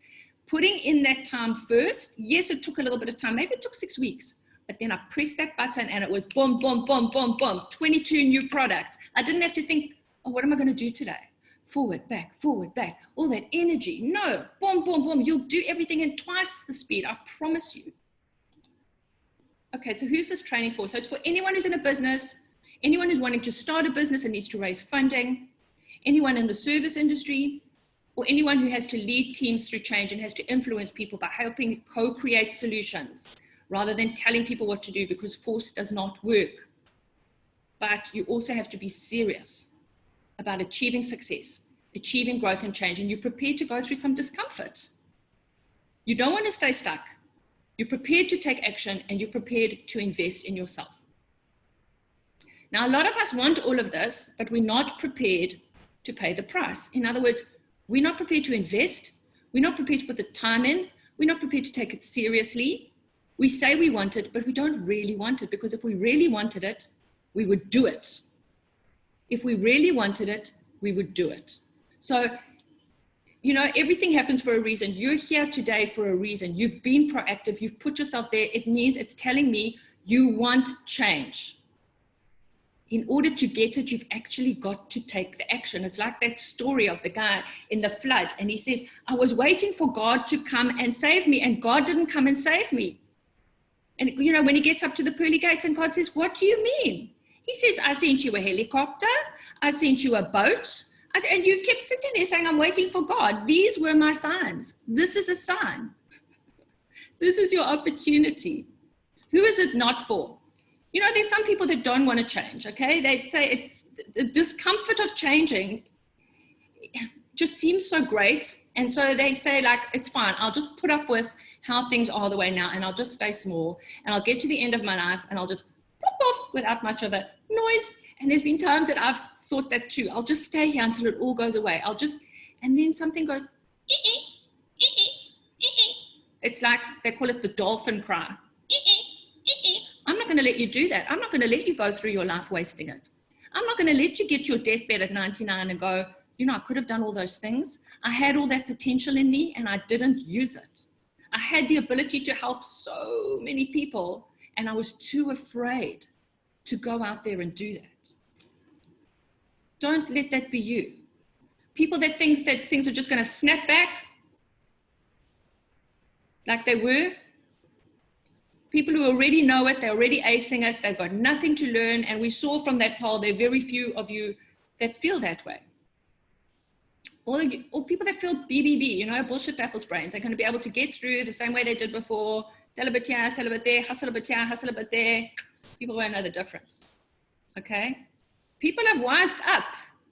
People want to deal with people that are authentic. Or they can do it alone. I'll watch that YouTube. I'll mainline on my books. I'll put that mainline in my veins at night, and by the time I wake up in the morning, I'll just know exactly how to do it. Or I'll watch it on YouTube. I told you it's not on YouTube. And even if it was on YouTube, you wouldn't watch it. If you wouldn't watch it, you'd watch 2 and then you'd give up. Okay. So remember, you are your brand. You need to invest in yourself. Okay. So what is the program? I call it corporate healing because it's healing business. It's integrating the whole person in business and saying, what is the pain in businesses that we can help solve? So it's transforming pain to solution, uncertainty to certainty, confusion to clarity, paralyzed to pivot, shame to confidence. It's transformation through a very, very practical tool and delivering serious sales growth, not just incremental growth, but exponential growth. Sustainably, you're going to get lifetime clients. This isn't a one size fits all sheep dipping exercise or get rich quick scheme. If you work at it, you will get sustainable solutions that's going to integrate the whole person and not have to cut the person off at the head. You know, and a lot of companies, they used to be able to say, you know, when people had emotion, let HR deal with it. That's HR's. And so people that joined HR to actually help people landed up just chopping people and killing people and massacring people. And now people are saying, actually, we can't afford to get rid of everyone because now everybody's going through it. Now we have to upskill people. We actually have to help them. And it's fantastic. They should have done it before, but they're doing it now. That's great. Okay, capabilities. What capabilities will you get? You will get these capabilities here. A more sophisticated, complex, next level set of skills. So you'll learn challenger selling. You'll learn solution selling. I'll teach you what research you need to do, how you need to consult and brand yourself so that you come across as an expert. So it'll be a way, I'll give you the skills to go from this to this, from literally being scared of picking up the phone to actually feeling, wow, look, I could really help that person today. Who can I help today? Okay. It's a way to position yourself that they go from this kind of, okay, so what do you want? What are you trying to sell me? To this openness. They're going to admit to you what's really bothering them because they trust you and because they see that you're an expert. So the head and the heart. And hopefully you're not going to age the person, but she'll be with you for a long time. Are you still there? I want to see that you're still awake. Are you still awake? Okay, and it'll give you a structured blueprint that's going to take people from this pain, horrible feeling, to having solved their problems. without manipulating them. So it's going to transform that pain into solutions. And this is my simplified diagram of really what you're going to achieve. So if this is the old world order where you had your current brand image, which was very manufactured, your competitive brand image. So people thought their brand image was just all the stuff they put out on Facebook, or, you know, like, I'm so cool, or my company's so cool. And, you know, these are your customers, and these are the needs of your target market. Actually, what we're trying to do now is understand through research what really are our customers' needs? What are their unmet needs? How can I reach and help them more? How can I give them solutions to the pain that they're now willing to admit to me, so that my competitors, I'm not killing them with price, I'm making them irrelevant. The way that I am and my experience that I'm creating for my customers is so different that they no longer look at the competitors. And anything they would have looked for the competitors at, they'll actually ask me, can I do it? And this is the way to do it, through these solution selling, innovative skills, and the positioning skills that I teach. So how? Okay, so why hasn't training worked? And, you know, going back to that point earlier where a lot of people were saying, well, or say, training doesn't work. And why is it? Because most training, and this is worldwide research, most training doesn't work. It's true. It wastes money. It gives you a lovely little up feeling for a little time, if it was a good training and the person was highly, entertaining, and you get a wonderful, it's like a dog peeing on you. You get a wonderful warm feeling down your leg, but actually you didn't get any skill. So that's if somebody's entertaining. If they're not entertaining, you sit there bored as anything and nothing goes in, especially if it's a one-way thing like this. Okay, that's why I'm trying to make it interactive so that you're not falling asleep, okay? So if it's passive, if it's not retained, a lot of the time it's just not practical. It's not relevant, because it's not relevant to you. That person doesn't understand your industry. It's just such general stuff. It's such blue sky stuff. You need blue sky, but you need the detail. You need how to actually do it. So by the time you leave, you can actually do something different. It's not immediately implementable a lot of the time. It's not lasting. So people tell you something, but they don't teach you how to think. I teach frameworks that you'll be sitting in a situation and go, okay, that's where I am. Okay, that's where I am in the framework. Now I need to ask that. Now I need to do this. Okay, this is what's coming up. Now I need to do this. Because you've got a framework that you can hang your thinking on. I'm not going to teach you like a sing-songy bird how to go out there. You don't want to be like that anyway. Okay, next. So they fail to embed capability. They get stuck in the top drawer. People give up trying. They give up the hope of a better future, and they give up hope on life. And that is the very worst thing that could happen. I don't want that for you. So what we're going to do is, it's going to be participating and engaging. If you work with me, we'll be practicing. I only work in quite small groups, so you get individual attention. We're going to do simulation and role play, so you get to actually practice it. There's accountability, and there's genuine care, right? You can't train people. You're not dogs. No one's a dog. And even an old dog, you can't train them new tricks, right? But you can lecture them, share knowledge, or you can teach, empower, upskill, and co-create. For transformation, that's what you need, the latter. So I'm going to teach you how to create customer demand, how to connect emotionally, how to uncover the needs, give you the adaptable structures, ensure it's appropriate and sensitive to the times, give you a chance to practice and role play, and support you through it. So you'll go from the old way of working to the new way of working, completing an existing marketplace to creating a new market space, from beating the competition to making that competition irrelevant, because you're doing it so differently. And most importantly, from being reactive to being proactive, picking up that phone, finding greenfields prospects, not waiting for the sky to fall into your head, with that chicken that waited for the sky to fall in their head. Okay, I just want to just play you a minute of Brad. Brad is a financial advisor, Brad McWalter. He's an independent financial advisor, great independent financial advisor that I worked with. And I just did a portion of my course, which was teaching him the getting to yes, please cold calling, or the reaching out to customers proactively. And I asked him to give me a little bit of feedback, because I had some customers that were saying, is this relevant for the financial market? So can we please play what Brad had to say? Yeah, I will play now. Just mute your microphone while we're playing the video, okay. Tessa. Okay.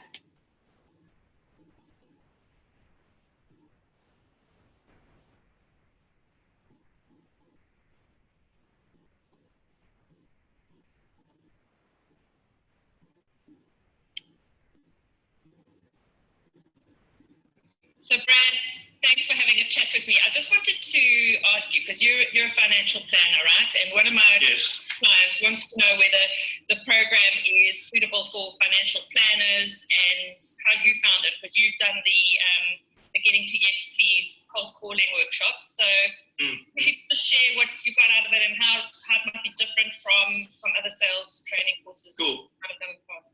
Yeah, for sure. So, well, first of all, the first thing that drew me to actually doing a course with you is I have engaged with quite a few sales coaches and things before, and what really drew me to you is the way that you wrapped it up in it's like a clearly outlined almost a program or course or roadmap to get to where one needs to be.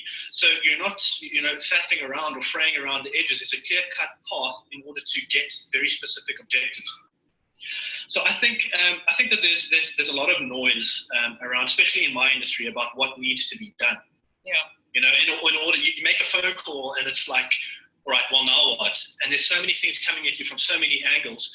And I've been in industry now for about 8 years, and I've tried to do my own scripts and whatnot. And when there's something that works, and then when there's somebody that works with you on it, and there's a script that actually and you can trust, it adds so much value. And so the thing is, what you've done here is for me it's something that's adaptable. So it's something that works, but you adapt it to yourself in terms of what works for you and how you operate. And the most important thing to me about all of it actually was, I would consider myself. Okay, so can I put back my mic? You must just unmute yourself again, Ling. Okay, I think I have. Is it working? All good, good. I can hear you. If we can go back to the slide. Thanks. So what he was saying there was that the most important thing for him at the end was that at the end of his life, he wanted to look back and look at the relationships that he's formed. And this gave him a way to make a heart connection that he hadn't known really how to do before.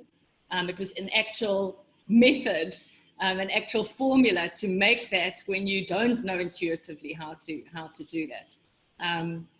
But you can see Brad is a very likable guy, so he would have been halfway there already. But what he was saying was 100% relevant, concise, adaptable. It wasn't just rote, okay? And it builds a heart relationship. So it's getting in and getting the brief. I'll come back to it. I'm going to teach you all these steps of the blueprint of getting from how to diagnose the insights to the first call, establishing credibility, the pain or problem, the vision, establishing value, mapping the buying stages, etc. So I'll teach you through that model of mine, and also the different ways to do things. So you'll look at different types of targets. You have to be a different type of seller. There are new insights you have to bring to the market. You have to be able to coach your client to buying and verify those stages with them. I don't have time to go through all of that.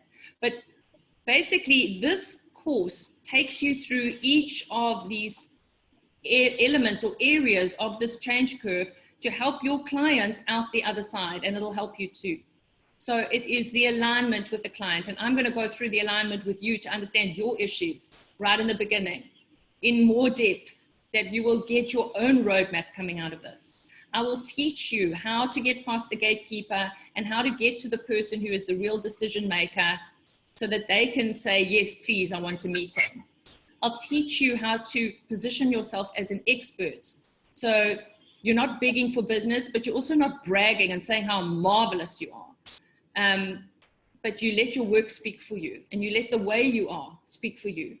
And then I'll teach you how to actually conduct the meeting, to get from the beginning of introducing yourself right through to the client saying, yes, please, we need this. It makes sense. Come and help us. And then coaching through the buying process where things can often fall through. So I'm going to go very quickly through this because we don't have a lot of time left. And unfortunately, we're already nearly at 2 hours. But it'll be teaching you getting past the gatekeeper, where you can be frustrated at the amount spent, time wasting getting through to the right person. What is the exact structure of that conversation, not learning stuff sing-songy, but stuff that's going to get you that gatekeeper to promote you. So I've had people like for Pioneer Health Foods, the secretary of Martin Nettling put me through, and she never puts anybody through because she could see that I was going to help him because I could give her a story of what I'd done before. And I knew how to structure it. And he says, I was in front of him and he said, no one comes to see me through cold calling. How did you get in here? And then I landed up, doing their whole international food conference through Africa. I facilitated that conference for them. That was through a cold call. And we're not going to call it cold calling because it gives us all the thrills. We're going to call it reaching out. And the Americans say, thank you for reaching out. They actually say, thank you for reaching out. They are thrilled that you reached out to them. Establish your credibility. I'm going to teach you how to do that. Write your own brand story so that we'll develop your business concept and your reference story. So we'll actually develop the structured wording of how to introduce your value add, of what is your value proposition, and what is your reference story, okay? That's going to convince them and show them that you've done this before, that you've proven. So it's an authentic, structured, personal story. We're going to teach you the client workshop. So here you're going to get the secret formula for clients to ask you how to open the meeting, how to get the client to admit their pain, their real pain, trust you enough to tell you, co-create solutions with them, and uncover obstacles. You ask the questions so that you uncover the obstacles as you go. You don't wait until they leave and that they've got obstacles in their head. You've gone through the alternatives with them so that they know you're completely open with them. And then how to close the deal, how to co-create the capabilities only you can fill, map out the buying process, getting verbal commitment, negotiating access to power if the people you're speaking to aren't the decision maker. Agree, sometimes that happens in a big company. Agree how to handle the issues and objections and how to structure a winning proposal. So what are some of the results? So this is what it's going to help you do. It's going to help you go from a small pie to a bigger pie because you're going to get more transactions, more customers, and you're going to increase the value per transaction. Not because you're ripping people off, but because you are offering them more stuff that's going to solve full solutions to full problems. You're going to get more customers and they're going to come back to you more often because they're going to be happy with your work. So you're going to grow that pie. Now, if you're wanting to grow the slice of the pie as well, you can differentiate, and you differentiate through the way that you put your reference stories and your concept together. So one of my clients, in fact, a few of my clients, have grown their sales by 5 times. This was Joe Boyd in Australia. He was a treasurer. He started an accounting firm and he really didn't know what to say to people on the phone. And he really felt that it was beneath him. And he said to me, Tessa, I'm going to just hire telesales people. I said, Joe, don't do it. Don't do it. People buy you. People buy your expertise. Don't get other people to do this for you. I said, I'll just teach you how to do it. I can teach an expert how to sell, but I can't teach a salesperson how to become an expert. And I worked with Joe over 3 months, and he literally went from getting 1 out of 10 to getting 4 out of 7, which of the next 7. So 5 times his business. Now, that's Joe. My own results, I've literally landed up pulling in 6-figure sums year after year after year from starting from scratch. In Australia, I had to start from scratch. I went from 1 client in Sanitarium Health Foods, which is the equivalent of Pioneer here, to having 12 clients in there. And I literally did millions in business with them on my own. And again, cold calling, picking up the phone. If I don't pick up the phone to help people, how are they going to know that I'm there? How can I help them? And the same in South Africa, I had to start again. I came here, nobody knew who I was. Nobody was waiting for me. Nobody was helping me. None of my old colleagues said, oh, no, I had to start again. And one day I thought, you know what? No one's going to do it for me. It's not like the world was waiting for me. I'm going to have to pick up the phone. And so I did. And so it started. And I started to do very well. But it was only, I had to take that first step. I had to make the initiatives. Take the initiative. I have never worked with a client that has done less than grow 20%. And that's if they haven't even tried hard. I only had 1 client that didn't do well. And literally that guy paid me and then he sat there and he didn't do anything. And I'm like, why are you paying me money? Don't pay me money if you're not going to do anything. So I want to work with people who want success, who want to do stuff, because we do it together. And I'll help you work through and get out the other side of this. So you're going to learn the structured scripts, the proven way to demonstrate. Just read this on yourself, to yourself, please. My voice is actually getting so. Okay. So now I want you to say to me, write down, what is the ROI? What would it be worth to you if you could get one new client? If you could get your business out of where it is now? What kind of number? Write a number down. Don't tell me what it is. Just write it down for yourself. If you could get one new sale, if you increased your sales by, okay, maybe you can't increase your sales by 5 times, although people have done it. A lot of my people have done it. What if you could increase, what if you could double your sales? Because you're going to get to more people, you're going to get to them more often, and you're going to sell more. Now, if you times it by something, that's exponential. But we're not going to go through the whole calculation. Just write a number down. I'm going to come back to these benefits here now. But you're going to maximize lifetime value. It's greenfields. It's not a sheep dipping exercise. It's not a, you're going to do this and walk away. This is something that I want you to take into your life. I wonder, can we just play Henry, what he has to say? Henry from USB Ed, which is, you know, the executive division, the business school of Stellenbosch. And he's the head of sales. And I did a 2-day program with his team. And can we just play, I'll put myself on mute. Gerrit, can we play what Henry had to say?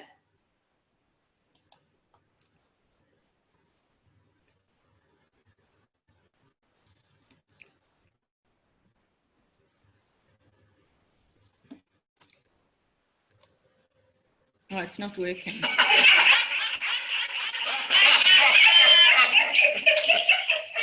So I think that the biggest challenge I had coming into this was I believe I've got a good understanding of sales. I've been exposed to various sales models, and then key thing of what I want to land with the team is what around challenger sales models, being the effect of what it actually and what it can achieve. I think the benefit of this session over the last 2 days was to provide structure. I think we're all coming with various degrees of experience, exposure to certain ways of selling, and seniority in the business. But the benefit. Okay. Okay. So can we get the slides up again? Thank you. Okay, so let's remember about the 1,000 crumbs don't make the cake. Okay, so the last poll is, this is the very last poll. I want you to tell me honestly, remember nobody's watching. Answer these questions. I'm not getting the results I want. I can see that this is going to help me. I can see it's relevant. I can see it's unique. Or I'm not getting the results, but I don't think this is going to help me. I want to know what you think. Or I'm getting the results, but I think this could help me do even better. Or I'm getting the results and it won't help me. So can we please have a look? Let me have a look at the polls. Okay, I'm going to end the poll. Okay, wow. Okay, I'm going to go 10, 9, 8, 7, 6, 5, 4, 3, 2, 1. Okay, stop. Okay, 60% of you said, I'm not getting the results I want, and this will help me. And 33% said, I am getting the results I want, but this will help me do even better. So if we add 60 and 30, that's 90% of people think that this is going to help, whether they're getting the results they want or they're not getting the results they want. And 8% didn't think it was going to help them. So the majority of you, that's great. That's great feedback. Thank you. So I want to know from you, do you agree that your time has been spent well thus far? That I've given you something of value? Okay. And would you also agree that I can't teach you all of this in 2 hours? And these guys are telling me to hurry up. There's so much I want to teach. Okay. Okay, so you'll be thrilled to know that I've taken this package that I normally do only for corporates, and I've made it available to the public. So it's this Getting to Yes Please 2-day training bootcamp that I've made available to you for the first time, okay? So I want to invite you to this 2-day program. It's going to be on the 15th and 16th of August, which is literally next weekend. And I know it's on a weekend, but I thought it would be better to do it on a weekend because then, you know, if you're working during the week, you can put the time aside. If this is important to you, you'll find the time, you'll make the time, okay? This is valued at $497, and this is what I do with corporates, okay? The dates and times, South African Standard Time is going to be 9 a.m. to 5 p.m. US Eastern Standard Time, 3 a.m. if you want to wake up early in the morning to 11 a.m. UK time, 8 a.m. to 4 p.m. UAE, 11 a.m. to 7 p.m. Singapore, from 3 p.m. to 11 p.m.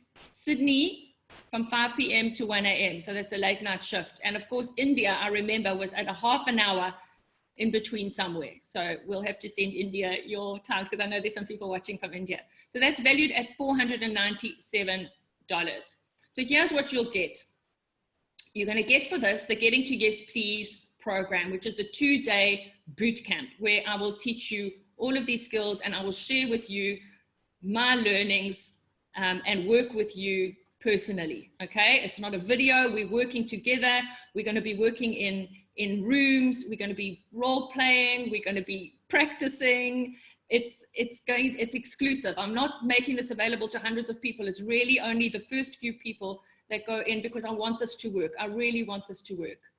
I'm also going to give you a bonus, which is the personal sales roadmap. So I'm actually working with you so that you are going to get out of this your own personal diagnostic of what you need to do to change to get your sales back up and running, okay? And I'm going to work with you on it during the weekend, okay? I've got a second bonus for you, which is the Trusted Expert Positioning Framework, which is the framework that you're going to use to position yourself as a trusted expert, the exact order of what to say when and how to bring things in, okay? And then so you will write it down so that by the time you leave, you will have it in your sweaty paws. You will not leave there going, so now what do I say to people? You will have had it, you will have practiced it, you will have got feedback on it, okay? That's valued at $197.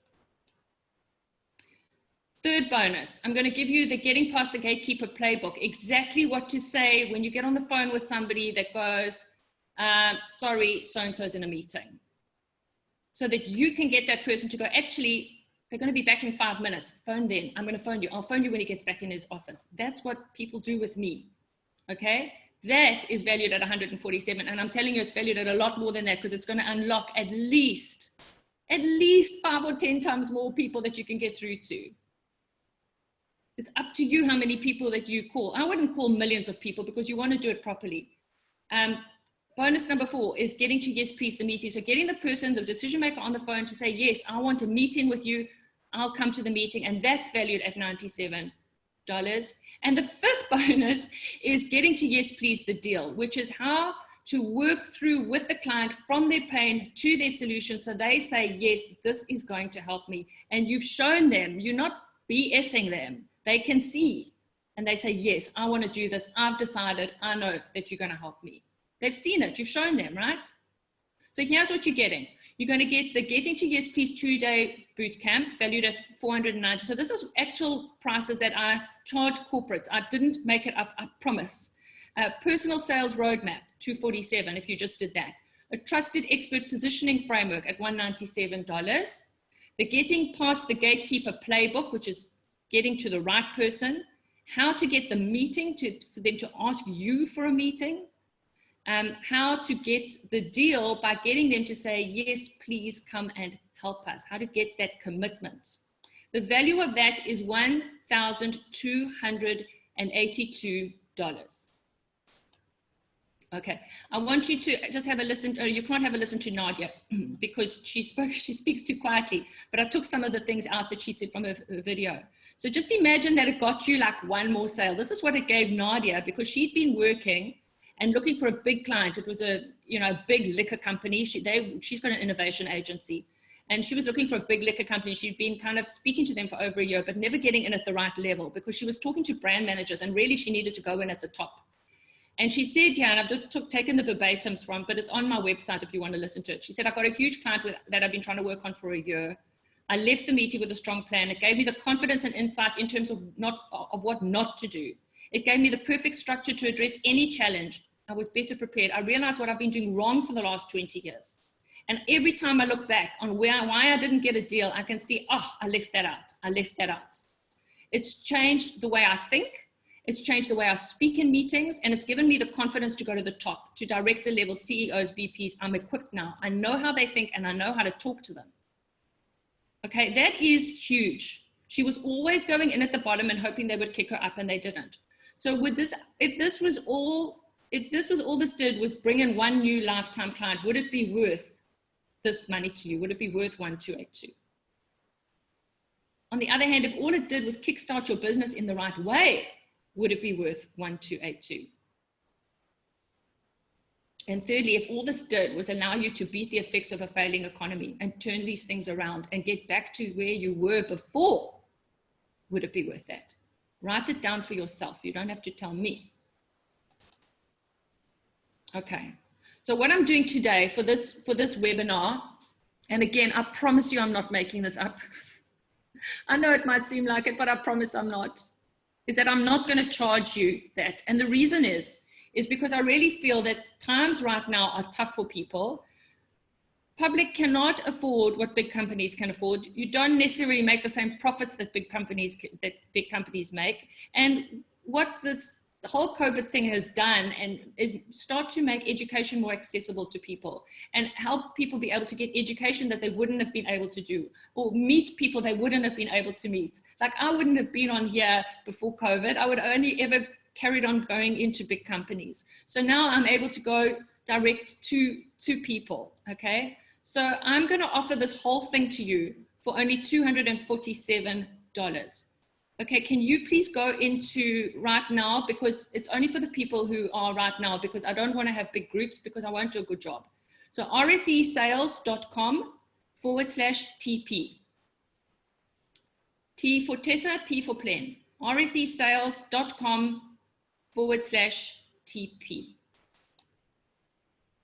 Okay, so for the first 10 people from this webinar, I've got 2 immediate action bonuses. If you're going in right now and you're doing it right now, because I'm only really wanting the people that are going in right now anyway, is I'm going to give you an entire day free, an entire extra day that I never give away, which is the Total Potential Workshop, which is the workshop which will help you understand what is your sweet spot, what is your true north, what do you really, what's going to make you sing, what's going to make you happy in life, where you're going to feel like you're in flow at work every day.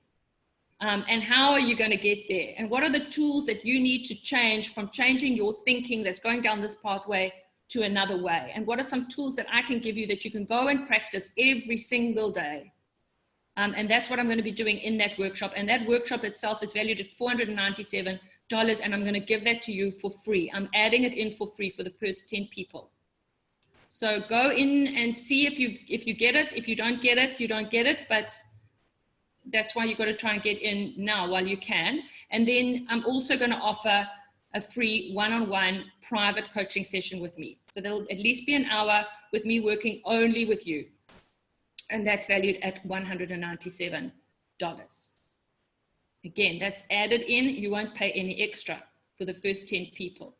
So if you add that all together, it's 1976. Somebody added it for me.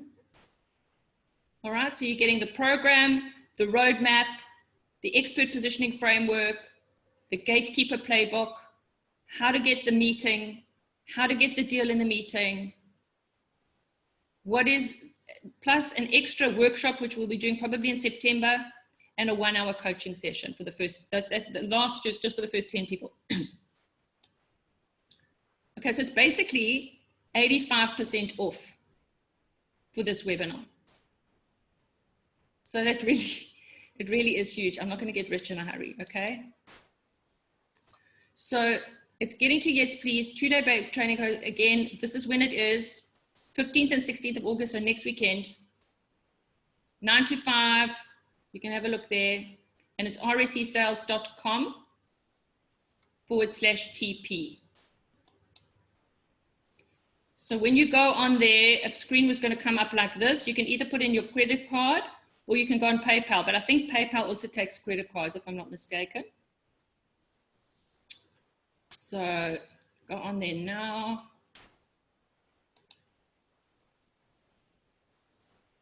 Okay.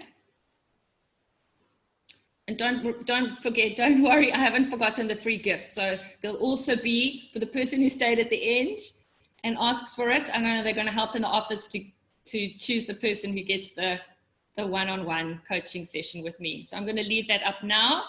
And is Brian coming into the room, or Saj? Gerrit? Yes, it's Gerrit, yeah. Hi. Well, good. Thank you for a great presentation. I don't think there's anybody that did not get value. Everybody, I'm sure you saw the comments coming in from everybody. Yeah. So happy they are with what you shared. There was one or two questions. Okay.